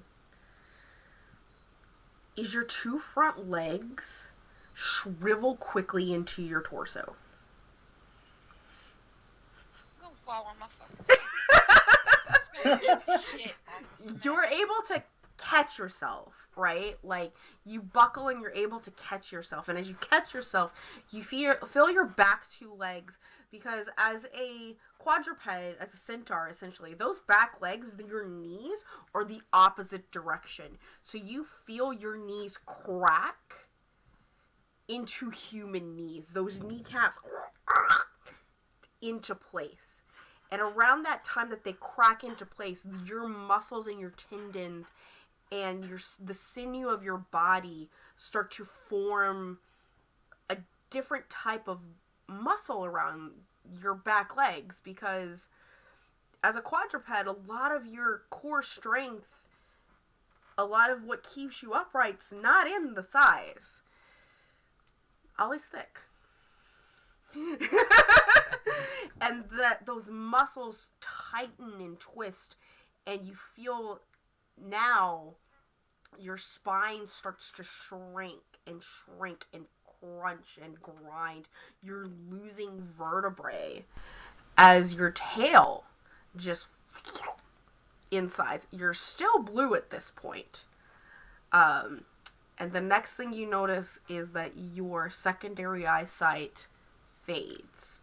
This is something that is unpleasant because you're losing a sense, right? Now you can't see 360 degrees around you all of a sudden. Fingers vanish. Your nose shifts and changes, and you feel those organs in your face adjust, and your sense of smell expands. And you realize that what that expansion is the space on your face next to your nasal cavity opens wide, and it's a gaping hole. There's no lips, there's no tongue yet. And your throat begins to form, the uvula falls, and teeth grind out of your gums to form. Your tongue muscle forms, and then finally lips, and the sensations of tasting air, just the swamp itself, like, kind of fills you up. And around this time is when the hair on your body thins and changes color. You don't lose your body hair. Humans have body hair. I have chicken nuggets. Humans have body hair. And it thickens at your skull. The your eyesight even dims a little bit because humans are a little bit dimmer at nighttime eyesight than you are. But you're there on your fours, a human boy, identical to Javier. You're naked. Man, I really need a haircut. Riley stares for a moment, turns bright red, turns around and walks to the car. Okay. It takes me a minute because I'm trying to put my hands on my hips, but I keep like trying to aim further back than where my hips are. So there's a few minutes of me flailing vaguely around Javier's middle before I manage to mostly get my hands on my hips. I'm just standing there, looking down, looking at you, looking down, looking at you. This seems like really inefficient hair placement. I agree. And then I'll throw you some like basketball shorts that are in that we had as a spare. And So all right. here's the thing. Do you say that out loud? I sure did. I looked right down. Here is the thing. Whole body went. You try to say that out loud. That's not what it sounds like coming out of your mouth, because you as a human understand how to speak and use your mouth for communication. But you have never spoken before in your life. So it's more of like, and y'all have no idea what she's saying. It just kind of sounds like she's having a stroke. So go ahead and roll in a tune for me. To see if you can get... And as a human, this is what I do for sort of Blades in the Dark, for this particular thing, is that you can pick, for every morph that you have, you can pick a skill that you can add a tick into. And it's permanent, and it's only used for that morph. What do you want to add to your Javier human morph? All right. So let's see.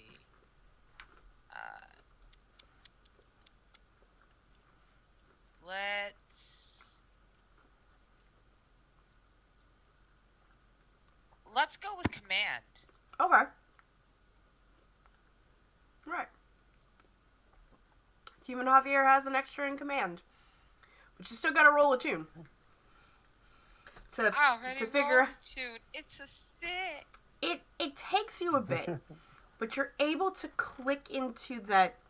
You understand that there are speech pattern, like a part of a brain to creatures that do communicate with their vocal cords in their mouths, that concentrates speech. It's not perfect. Like, you will have to practice. But you're able to, like, okay, this is how this muscle works. This is how humans communicate. And this is the language, I think. So. Alright. You still have a try stutter. Again. Mm-hmm. I try again. I'm holding the basketball shorts because I don't know what the f*** you want me to do with them. So now I'm just holding them. And I'm still just standing here, butt naked. I try again. Little bit of stutter, wicked bad slur, but you can eventually tell that I'm telling you that you have terribly inefficient body hair placement. Yes, I do. And I just instruct you, one leg, one hole. Please cover up my penis. Alright. Buddy, you understand that I have never stood on one leg in my life, right? What a terrible thing you have asked me to do. I eat shit with your face, just boom. I go bomb.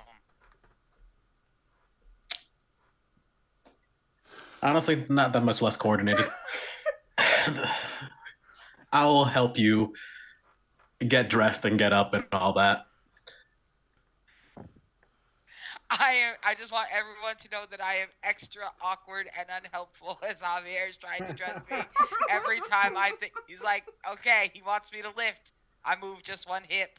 He wants me to lift. I lift the knee. I lift all the wrong parts in all the wrong order, trying to figure out how to move only 2 legs. As we finish and like we get you up or whatever, I think I'm just gonna remark, I don't think I want kids. I think I've come to a realization. All right, let's just get you. Let's get this oatmeal thing done with.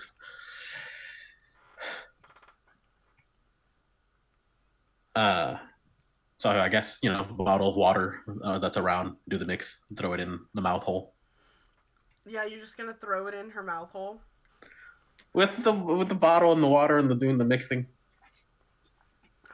Honestly, it probably sounds for the best that someone else just kind of. I'd bite the spoon. I'd bite a finger. I'd bite my tongue. It's probably for the best that someone literally throws food at my face and hopes it gets in. Effie, as you are spoon-fed with a plastic spoon, maple, Which I bite. which you bite. No. Release. Oh, okay. As the spoon pulls out and you are left with this maple brown sugar taste in your mouth of oatmeal, please explain to everyone else in your own words what the sensation of taste is like from a being who has never tasted anything in their life. I know, I've been sitting here for like 2 minutes going, how the fuck are they going to tell the difference between an Andalite eating sugar for the first time and a yerk coated out on oatmeal? Oh Lord, I'm going to get shot tonight. For you see, that is fucking glorious. That is like the 7 suns of Rigel 5 all shining at the same time on your skin. That is like having the best grade in your entire cohort, and the prince walking by must stop and acknowledge you before he acknowledges all those obnoxious little boys on the way to war school. Okay, this is like stealing a ship and no one fucking notices, and it's all happening at the same time in the hole in my face. There's a hole in my face and it's full of happiness. I'm going to put my hand on Javier's face and push his face away just in case he's trying to get some, and put my bare hand in the thing and just I get most of it in my mouth, but understand that I went with that oatmeal.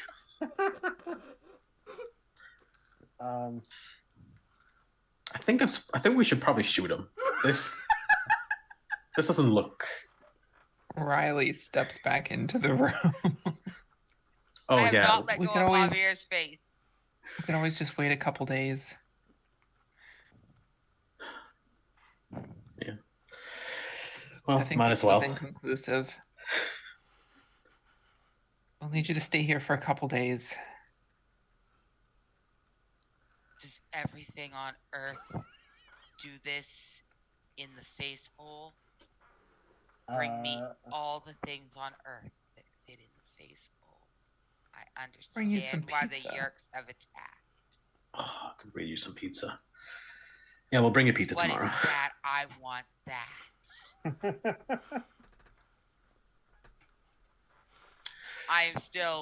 I'm now licking oatmeal off my hand, out the bowl.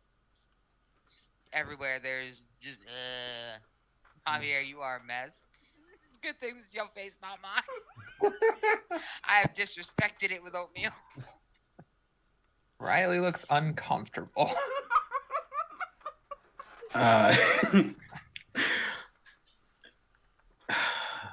Yeah. This was a choice. Okay, everybody, let's just go to bed. God damn it. Well, one of us. You're grounded, Javier, so you need to go home. But one of us should stay here if we're concerned about possession. Yeah. Riley, you want to drive him home? You guys can see me after school. I can theoretically miss. What? It is a Friday night. Oh, balls. Oh no, don't like out of character, buddy. You got a fucking game.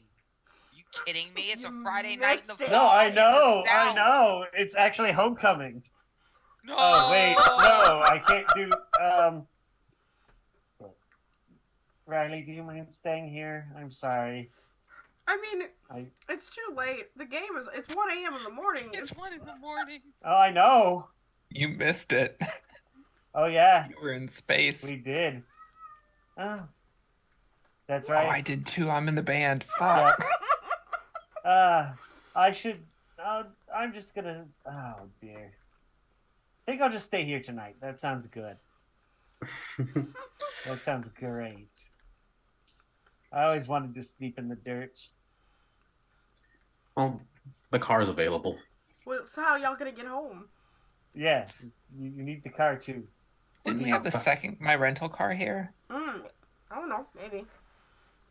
Because I thought we had staged here and then went. Because I don't We think did stage here and parked at went. the We stadium. took. I believe I parked at the stadium, and that was it. Gotcha. So the rental car my mom got me is here as well. Gotcha. You got the rental here. Okay. Are there any scenes and moments that we'll have Riley and Javier in a vehicle together to talk about things, and then Tony and our new friend, our new Andalite friend, who y'all never got her name? Yeah, no, we haven't given her our. Yep, names have not been given. We didn't confirm she's not a Yerk. Yeah, that'll be after we starve the yerk out of her. Right.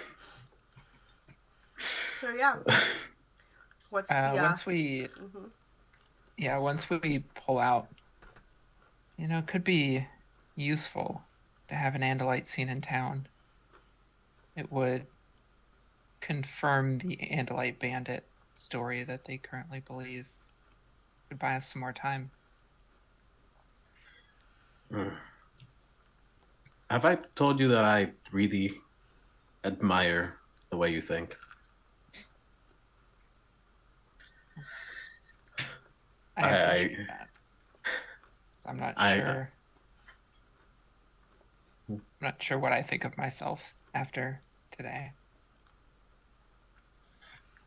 I'm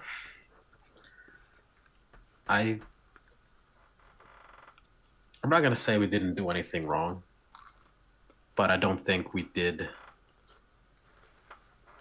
I don't think we had too many choices beyond what we did. I think we made the best choices we could. At least you guys did. I've been meaning to ask, when you came back to the control room after you split off, you had more blood on you. Who was it?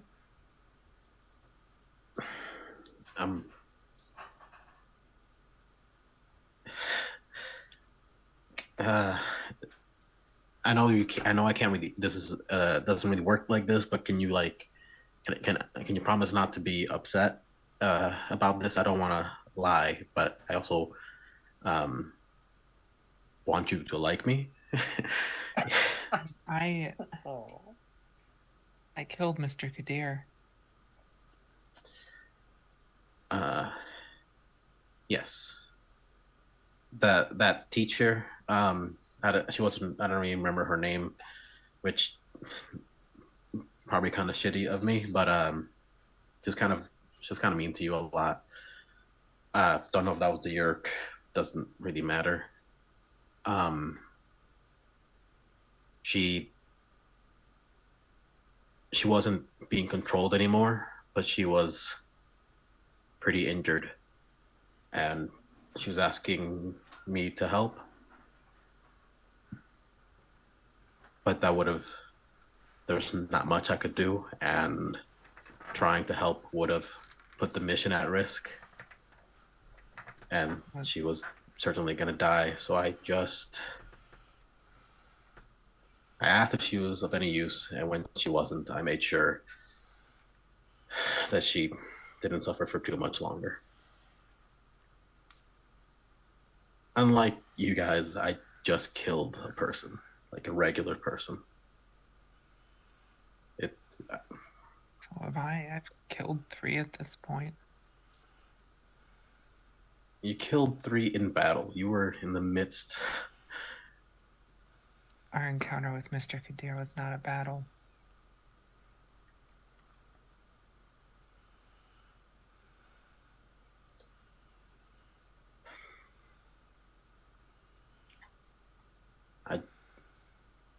I just. You made... She wasn't a good person. I think even outside of the Yerk, because I don't think the Yerk would have made all of that up. I'm sure she wasn't. That doesn't really matter. The thing is, and I feel it's kind of weird to say, I don't care that I killed her. I care that the reason I killed her is because she wasn't useful. Not because I was mad of the way she treated you, not because of any other good reasons. It just was the efficient thing to do, and I've been trying not to look at people like things, like assets. But when I'm in a tense situation, I default to just looking at them like numbers, and I don't know. At least you feel bad for the right reason, is all I'm saying. I don't know that our situations are any different. We're being made to make decisions that we shouldn't have to make. We're going to make mistakes. Not even out of high school yet. Yeah. Well, I mean, at least we're through puberty. Those other kids. Can't believe how young they are.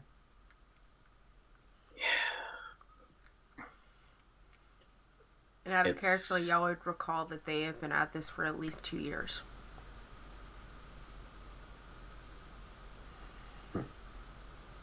They definitely seem to be more competent than I assumed they would be. But they, I also think might be a little naive. Yeah. They also have a full team. I mean, it's just the 3 of us here. Yeah.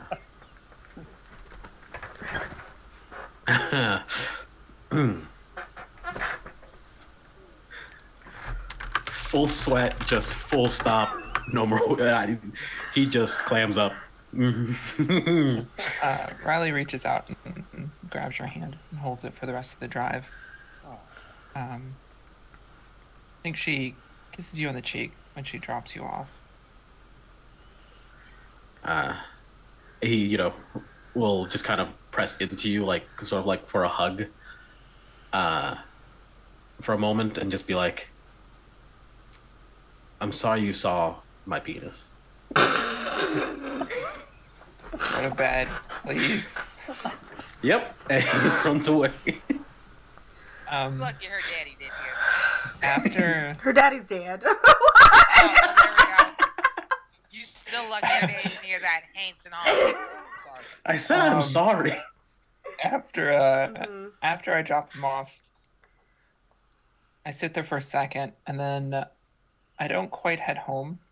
I stop at a gas station and find a payphone, check a phone book, and drive to Mr. Kadir's house. And I think sit outside for a moment and just kind of look at the house. Yeah. And God, I have so many things I have to get to in this moment. We'll continue to that, and then we'll go back to Javier for a second. But as you sort of like drive off, and you don't see the scene that's about to unfold in this front yard, and you sit in front of this house, The front light stays on the whole night. And there is, at one point you see a woman in a bathrobe and pajamas, and she opens up her curtains to look out and look on the street. She is heavily pregnant, and then closes them.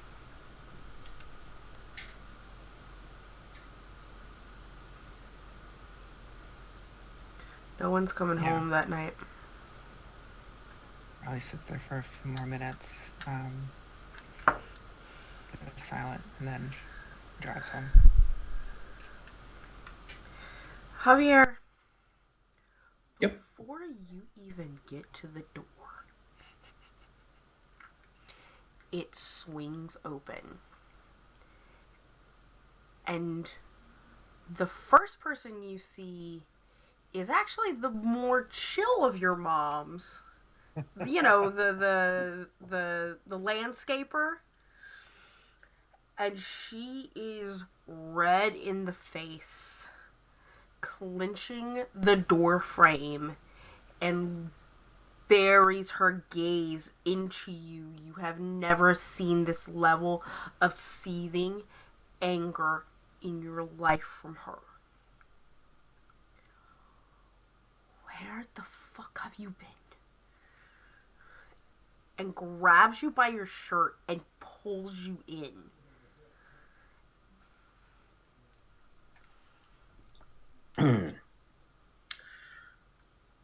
Lie. Does not give you a chance to answer or speak. And your other mom, she's standing there in her own bathrobe, sort of in the corner of the kitchen, very quiet, very seething. Meanwhile, you have Mama just going out about how worried she was. Like, you were supposed, you know that it's homecoming, but you weren't even there at the dance. It is 2 a.m. at this point. Like, you know how close they were to risking calling the police again? They paced up and down in both vehicles for you. They took turns. One person had to stay here. They were at the Coliseum. They were at the school. They went to the game shop. They went to Riley's house, and you weren't there. You know what? I don't. Go to your room. Yes, ma'am. We'll talk about this in the morning. Yeah, I scampered the fuck off. Are you kidding me? And there's just this scene, like, as you're scampering off into your room, where your mother's, the more sophisticated, the one in charge, the top of the relationship, goes over to your mom that has been yelling, and, places her hand on her partner's shoulder, and, like, goes to, like, hug her, and you can hear, this as she cries into her arms and sobs. It's a sob of relief, of terror, and of anger. She cries.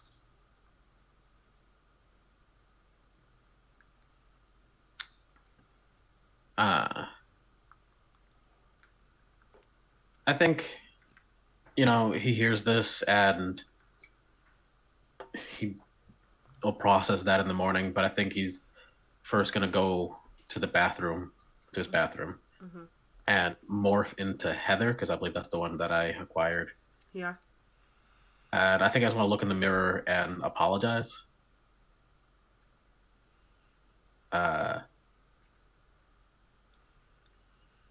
Yeah, not even going to be like a sentimental one, just, I'm sorry. Mm-hmm. Then he's going to turn back, go to bed, cry, and fall asleep. Riley,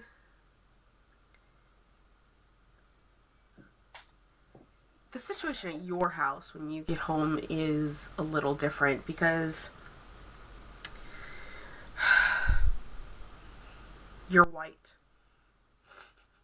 So your mom has no issues calling the police.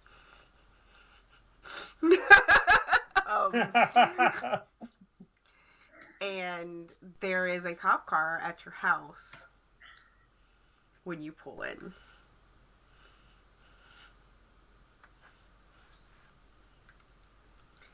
And the door swings open, and it is also your mom that flings her arms around you. Like, again, where were you? Where have you been? Javier's moms came over, and you were not here. We didn't... Did you go canoodling? What? Why didn't you call me from a payphone? Like, just the barrage of questions of a worried parent, right? Riley, as you look over your mom's shoulder, and there's the two officers, that are there. One of them looks really fucking familiar. You know, that night when there was a dog outside of the bookstore? She's there. Yeah, I don't look too closely. I just look back to my mother. I'm sorry, we were out with some friends, and I was just being stupid. I'm sorry I didn't call. I know you're 18, but you gotta at least call. And, you know, like, the two police officers are there, and they give each other just a knowing, non-sus nod. And the female cop comes forward, and she's just like, "Ma'am, if your daughter is home safe, I think that we are gonna go ahead. She looks like she's fine. You're fine, right, miss?" Yes. Sorry. I was just out celebrating homecoming. Of course. And they walk by, and they look at your rental car. The female cop does. She looks at you, and she goes, "You didn't drive this the last time I saw you." I mean, I have another car, but it was stolen. That's right. The stolen station wagon. And they get in their cop car and they leave.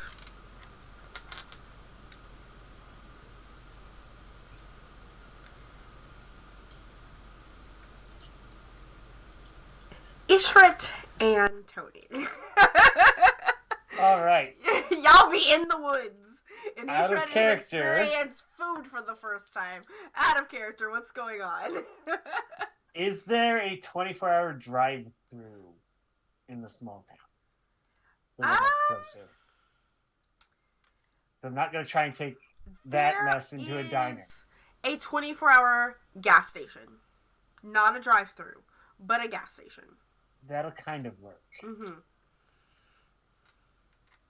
Because Tony is not going to sleep next to an Andalite that may or may not try to kill him in the middle of the night.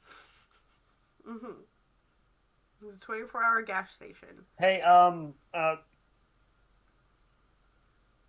what's your name?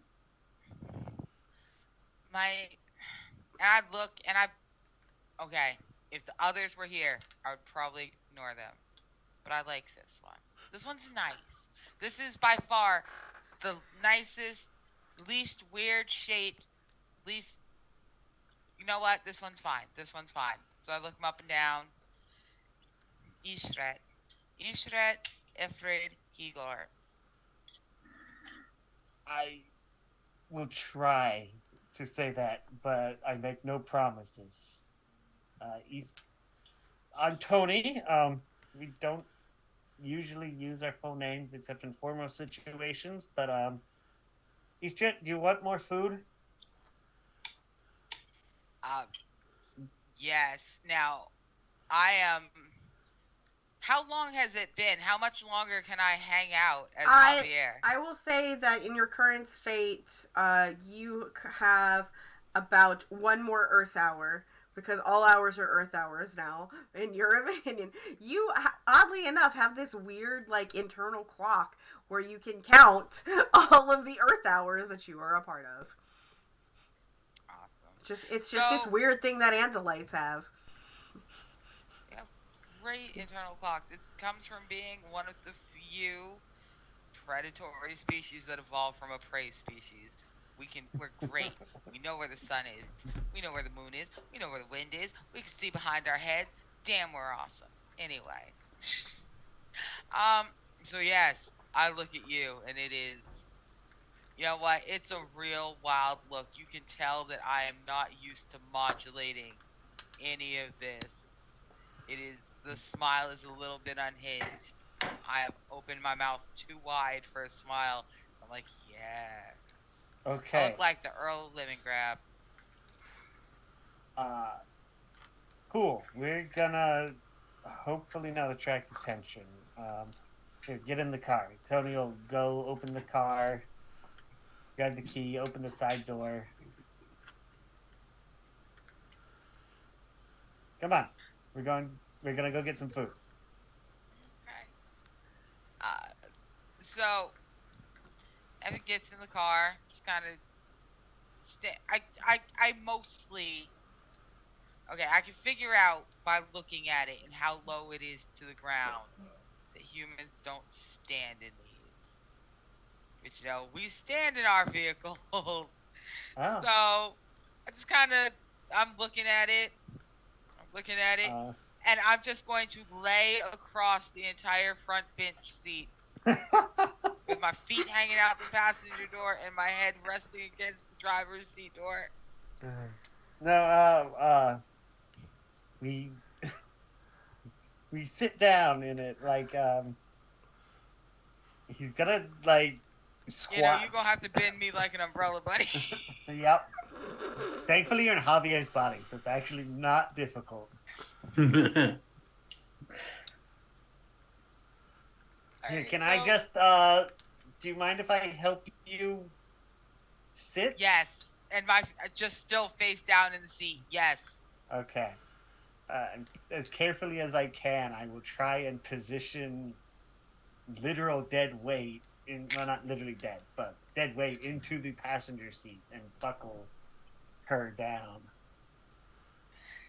It becomes apparent that maybe I was deliberately less helpful with Javier than I could have been, as you don't get kicked in the face not once by my flailing feet. Like, it's wild. I appreciate that.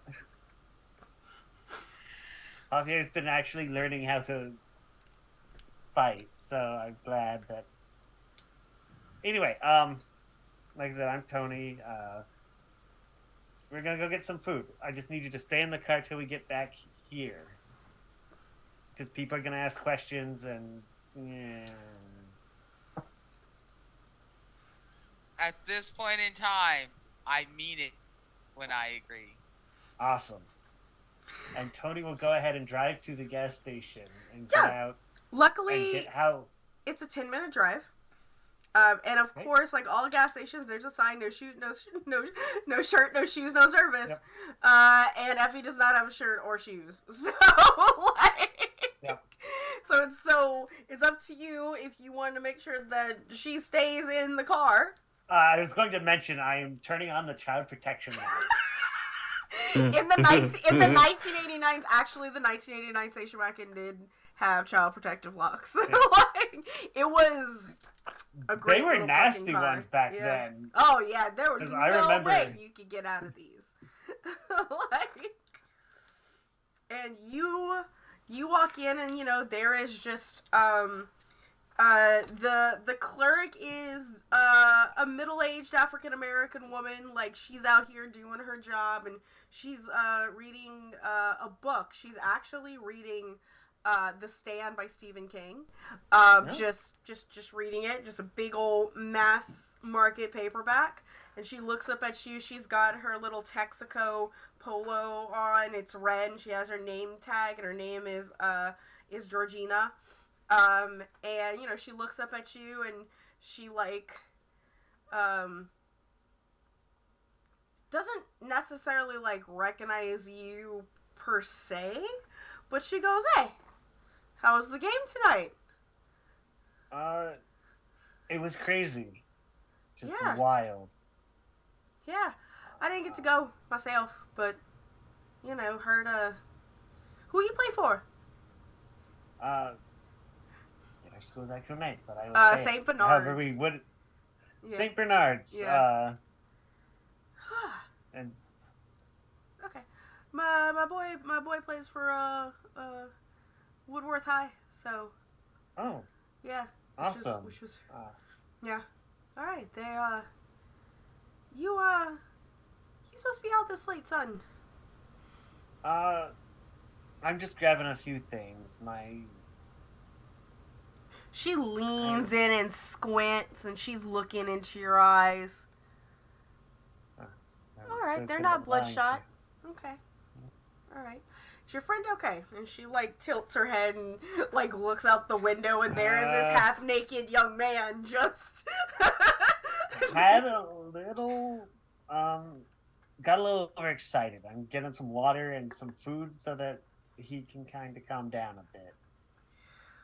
The hot dogs are pretty stale, but it's all I got hot. I don't think he will even notice. It's like you want mustard, relish? Yeah, the works. Okay. Throw all of it on. Oh, there. look, I even got a little bit of onion left. You like Awesome. onions? Mm-hmm. Yeah, sure. You know, if you came early enough, you would have had some boudin balls, but that's in the morning. I know. Come in, you know. We got some phenomenal boudin here, but yeah. Great. And then I'll grab some water and some soda because I figure. Which one? This is very important. Oh, it's the first time. Like, you see the array of 90 sodas. What are you? Yeah. Oh my god! Wait, is Crystal Clear Pepsi Surge. currently out? No, here's... You've got 92 to 94. Darn it. Darn it. But what you do see is the bright slime green in-your-face 90s logo that is Surge. You know, this might work out, actually. We'll get 2 Surge. 2 Surges. You gotta stay up for this.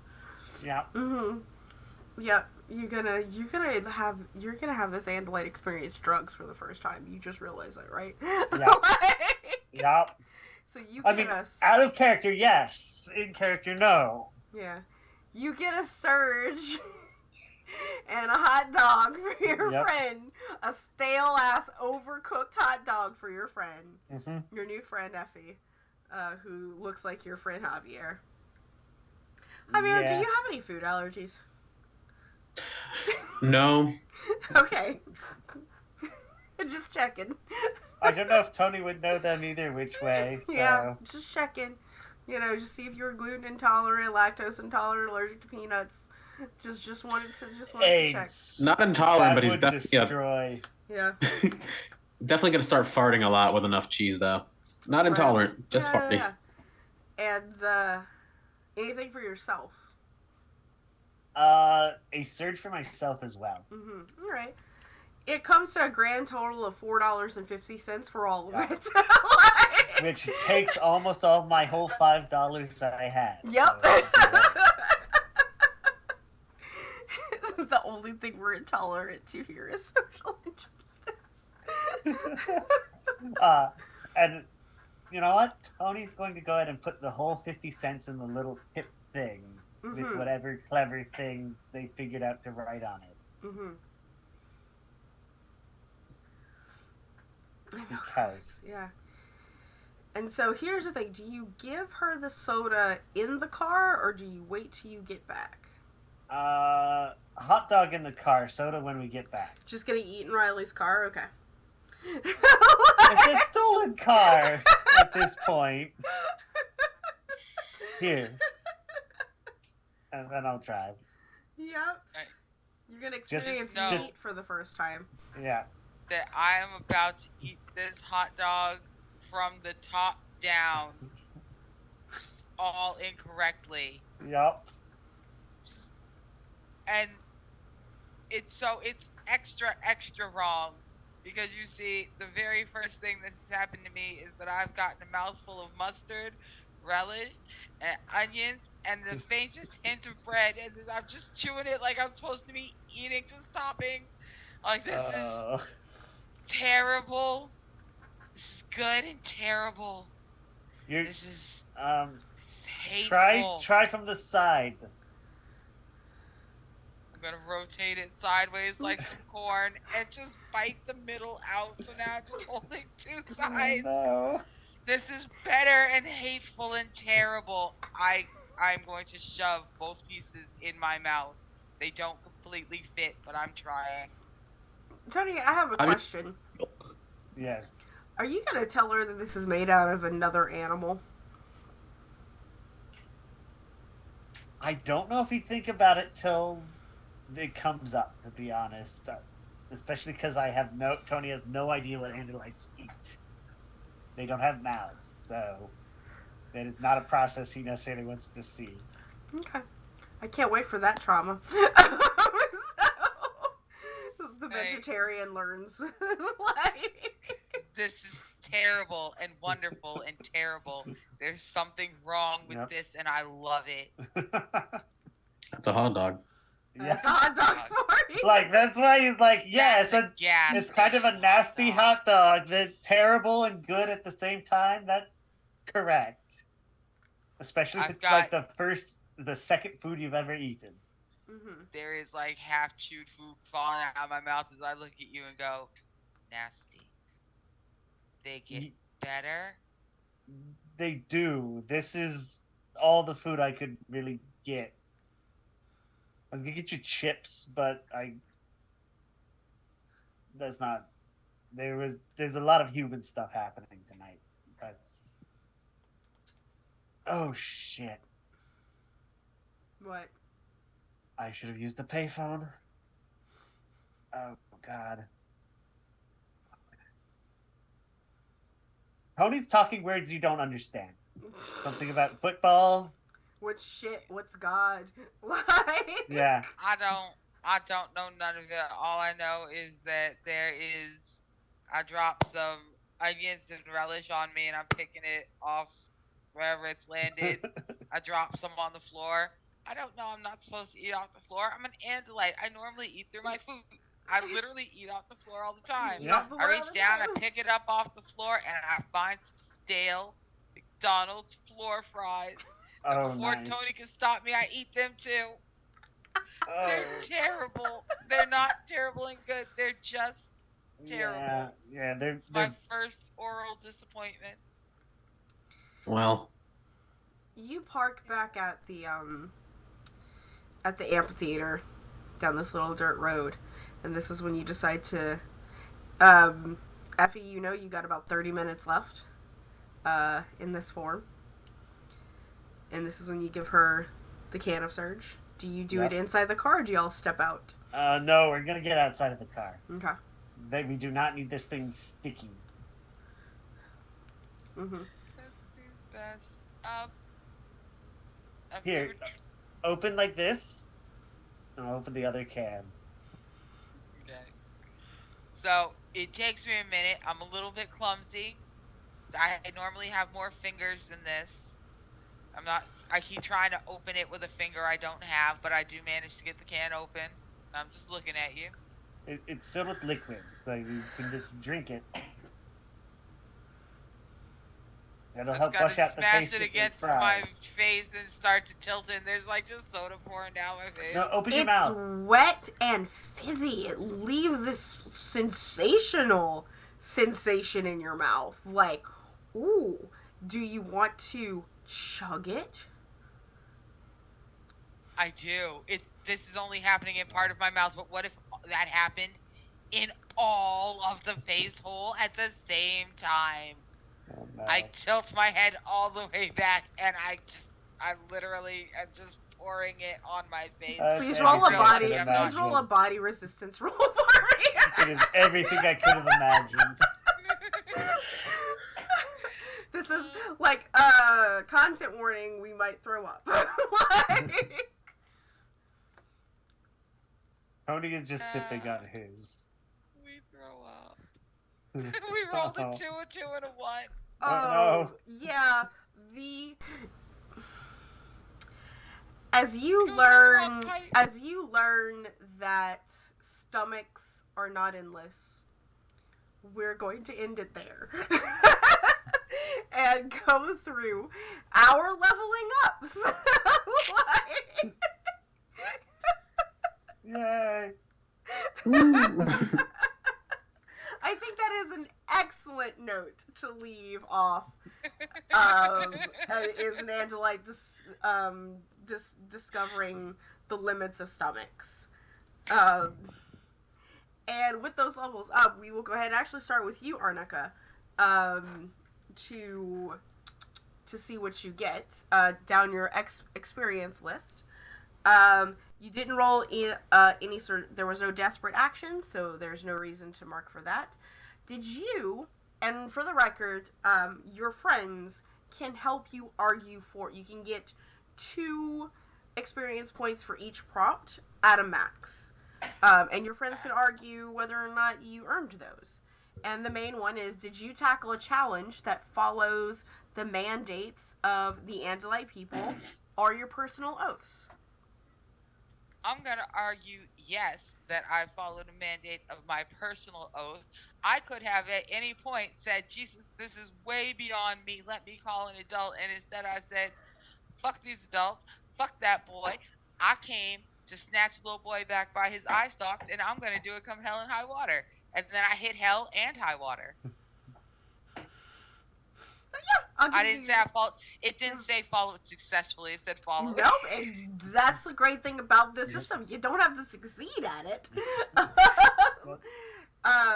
No, that's one. Is there any other instance that your friends would, or you would have followed an Andalite mandate or an oath? Anyone have argue anything? Were you following any regulations during, contact with us? Oh, Any I'm guidelines on absolutely how to interact with new aliens? The fact that I didn't smash y'all's heads in when I figured out that y'all were not Andalites means that I was absolutely not following mandates. Jeez, no.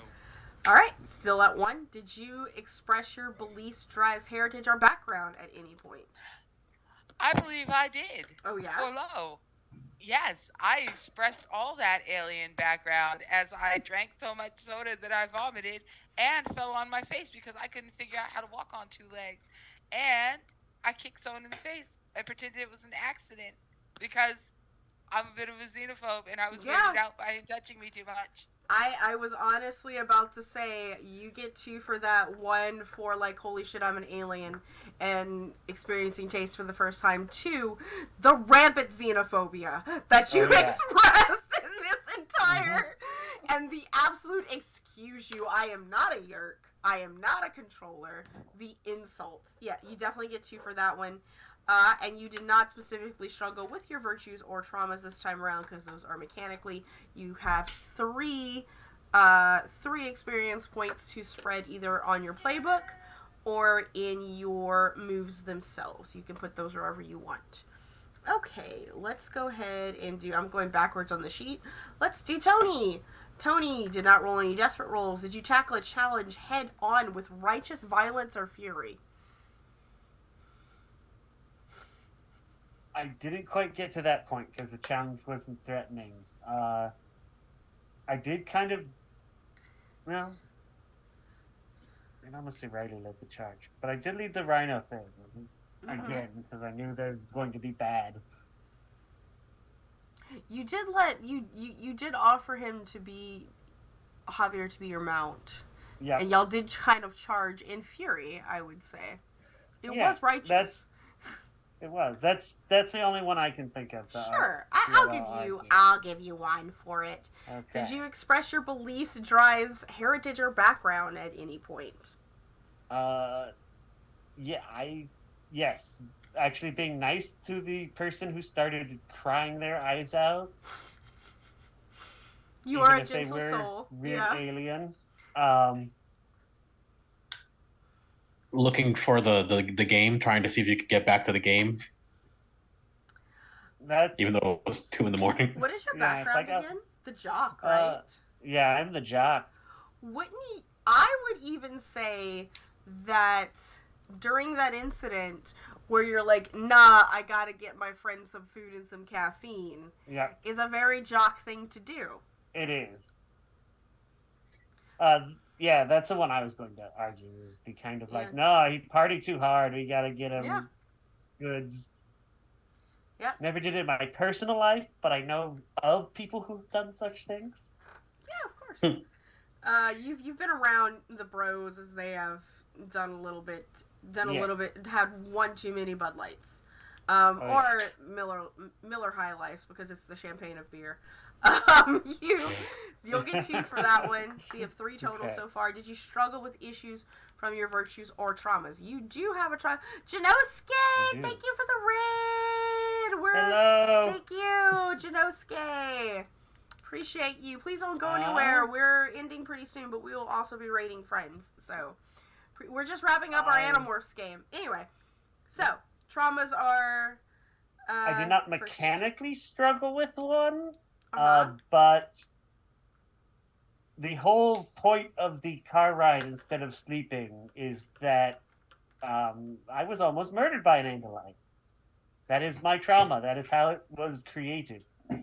Yeah, that you're gonna get 4 experience points specifically based on your PTSD of being murdered by Visser 3, but also volunteering to stay with the Andalite is, I would say, you struggling and overcoming with your fucking trauma.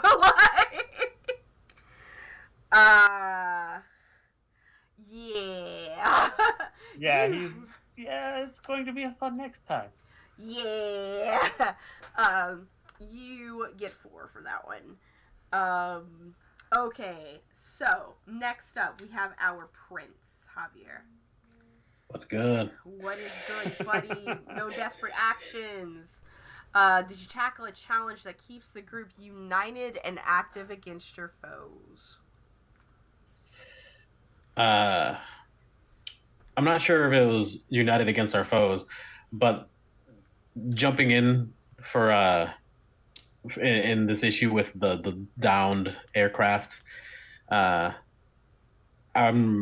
think at the very least sounded like I was taking command. I would also say you were also very much there. You're like, nope, you need to get tested to see if you're infested. And that's the oatmeal thing. So I would say that is something that you can...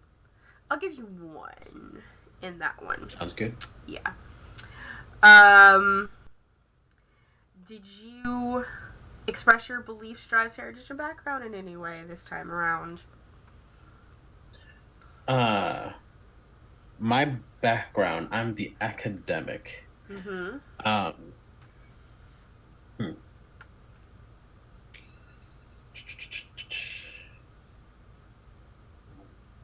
Jinkies. I'm not sure.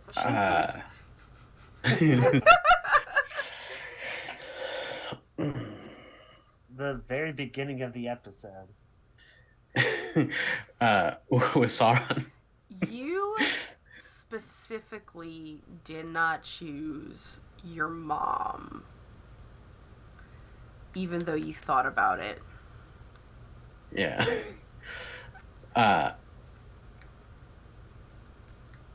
Yeah, I think in that moment he was like trying to do the smart thing, like going the path of like, all right, what is the chess game? What do I play? I think at that point he was struggling with his background more than anything. Mm-hmm. So you got 1 there, at least 1. Does anyone have an argument for a second one?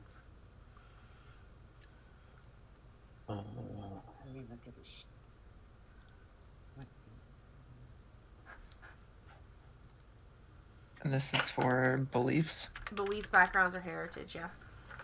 So for beliefs, a similar thing that I'm going to talk about with Riley, but the conversation the two of them had was very much about their beliefs around what we are doing and how much guilt we are carrying. Also, in that belief section, I suppose I did share sort of his issue with seeing people as assets more than people. Just something that you did. Yeah, I got you. Got you too on that one. And you have a trauma that is reckless. Did you struggle with your trauma? I think a little bit when we were dealing with that first interaction with a new alien friend, just like getting peeved, shooting the gun to try and like get things on the rails, jumping in when they're like, all right, we need you to have a mouth, have my mouth. You know what? Just saying, like, here is my DNA that you can use and pretend to be me at any fucking time is a little fucking reckless. I will have to say that. Just a little bit. Look, he's looking for the quick fix. Buddy, you got 4 points. All right, let's go. Riley. No desperate actions. Did you tackle a challenge with clever morphing or empathy? First up, bladed jaguar for the alligator so that it couldn't, like, clamp down on me. Yep. That's one. And then I didn't know the Andalite, but jumped in to protect them. Yeah, you did, absolutely. That's 2 there, friend. Awesome. Did you... Alright, expressing your beliefs, drives, heritage, or background at any point. First belief with Javier, talking about kind of where we stand and the choices we're having to make and that sort of thing, that whole conversation. Especially the one about your teacher. Yeah, that's 3. Any second one there? I sat outside the Kadir house for a bit by myself. Sure. Because I feel really bad. Yeah, sure. Yep.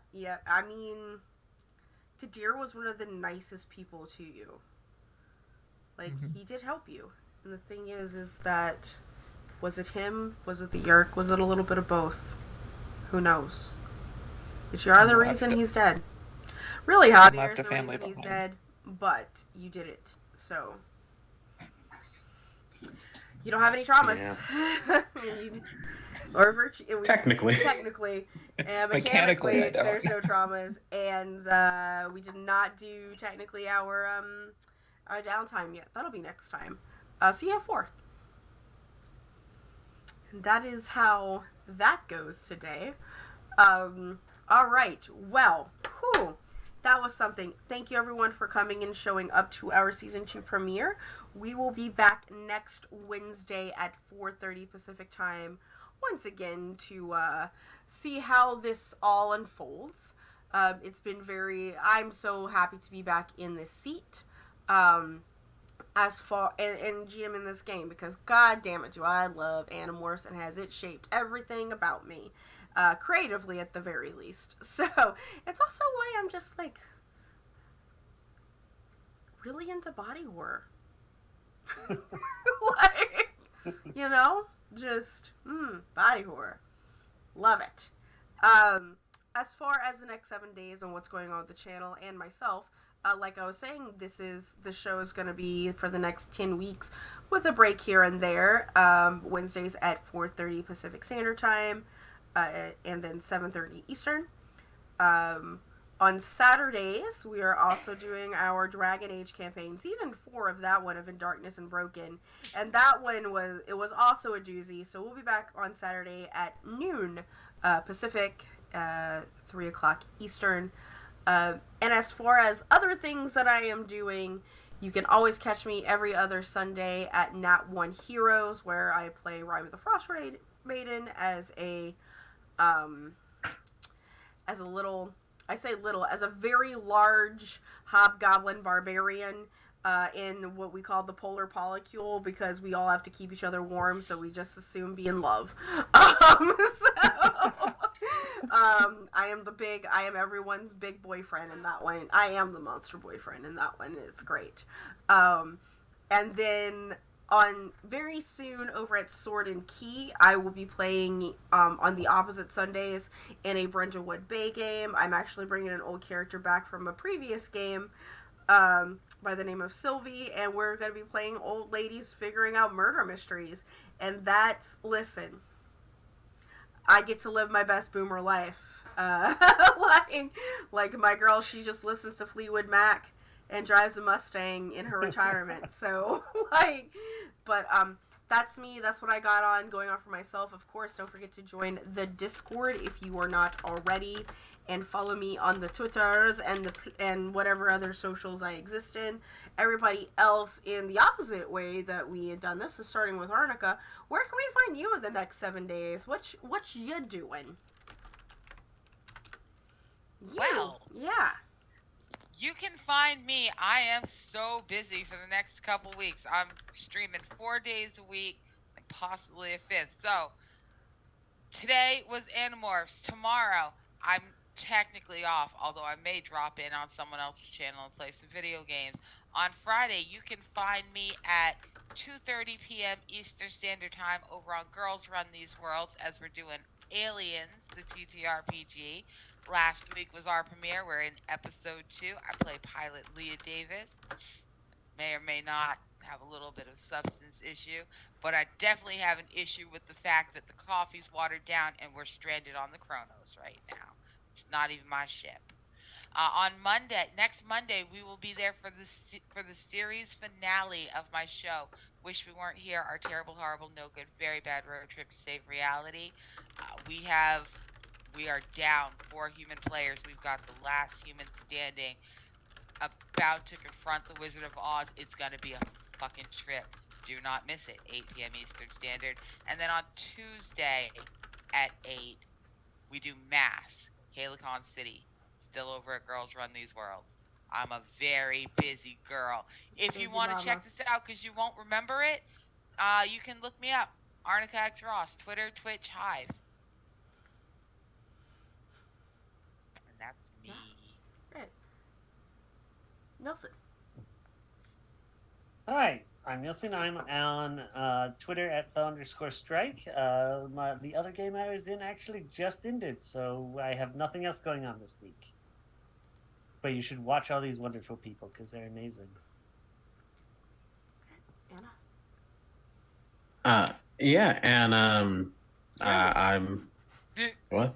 It's Anna's time, not your time. It's okay. Oh my god. We're so used to it being the other way. I know.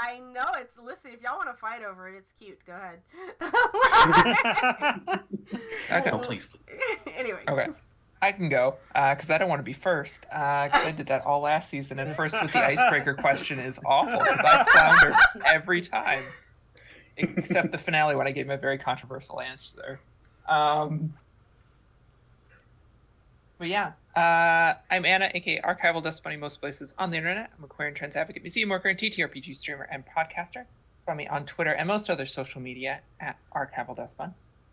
As far as where to find me, this Friday night you can find me on The Lost Caravan with episode 3 of our Lancer campaign using some brand new scavenger mechanics for the Lancer system. It's a lot of fun. We're fighting back against an oppressive government. Come check it out. Tuesday nights you can find me on Black Feather Guild with Champions of the Fae Season 2. We're back on the Feywild, diving deeper into Fae politics. I play the Summer Queen Spymaster, and we are trying to stop some demon lords from destroying the Feywild. So come and check that out. Every other Saturday you can find me over on Dexara 19's channel with Dragon Riders of AOMA, our quest actual play following a bunch of young Dragon Riders just trying to save the world, because it's always the teenagers that have to do that. We have a wonderful cast for that, and it's a lot of fun. Also check out our Masks campaign on Thorny Dryad's channel with an amazing cast. Action-packed, drama-filled, trauma-filled episodes every time for that. You can find the videos on demand for that and catch us monthly. I play a protege who carries far too much weight on her shoulders. If Lancer is your thing or podcast are your thing, you find me a response team Omnicron, a Lancer actual play podcast following a PR team who unexpectedly ends up on the front lines of a brewing conflict. We have sci-fi feels, roleplay focused characters, narrative first, giant mech combat. We've been described as if Battlestar Galactica had its own red versus blue. So if you like that sort of thing, come and check us out. We recently passed 5,000 downloads, which we're very proud of. So come and see what all the fuss is about. And of course, keep an eye out for Emergent Code, an upcoming Animon story podcast. It's a Digimon Tamers, Digimon Survive inspired game with... we're in the middle of kind of casting and getting everything set up. We'll have more information soon, so check us out on Twitter at Emergent Code Pod. Yes. And once again, my name is Rolando Gonzalez Rodriguez. You can call me Ollie, or Lycus D. Stratus is my name online a lot of times. I do a couple podcasts with my wife and my friends. You can catch them all, though, on my YouTube channel, Delta Cryptid Productions. On there is an actual play of a game that I invented, and it's fun for the most part. It's funner now that I fixed some of the numbers. That's happened at least 3 or 4 times now. And I also I run that, but I also play my internet namesake. I play Lycus D. Stratus, pirate captain, in a game on my YouTube channel called Sand Sea Saga. Just lost an eye, so like I'm getting there, guys. Full pirate. It's gonna be great. I believe in you. And I'm a werewolf. What? Living your best One Piece dreams, eh? Exactly. And yeah, coming out with a new season of the Terra Tales from Terra actual play, drawing up all the characters and assets right now. Actually, it's great. All right. Cool. Yes, make sure you follow all of my friends and all of my players. We will see you next week. We are going to raid over Stella Luna. Looks like they're playing some Rime of the Frost Maidens on Dungeons and Dragons as well. So with that, we will see you. I will see you on Saturday, and we will see you next week. Bye, everyone. Bye. We're leaving now, forever and ever.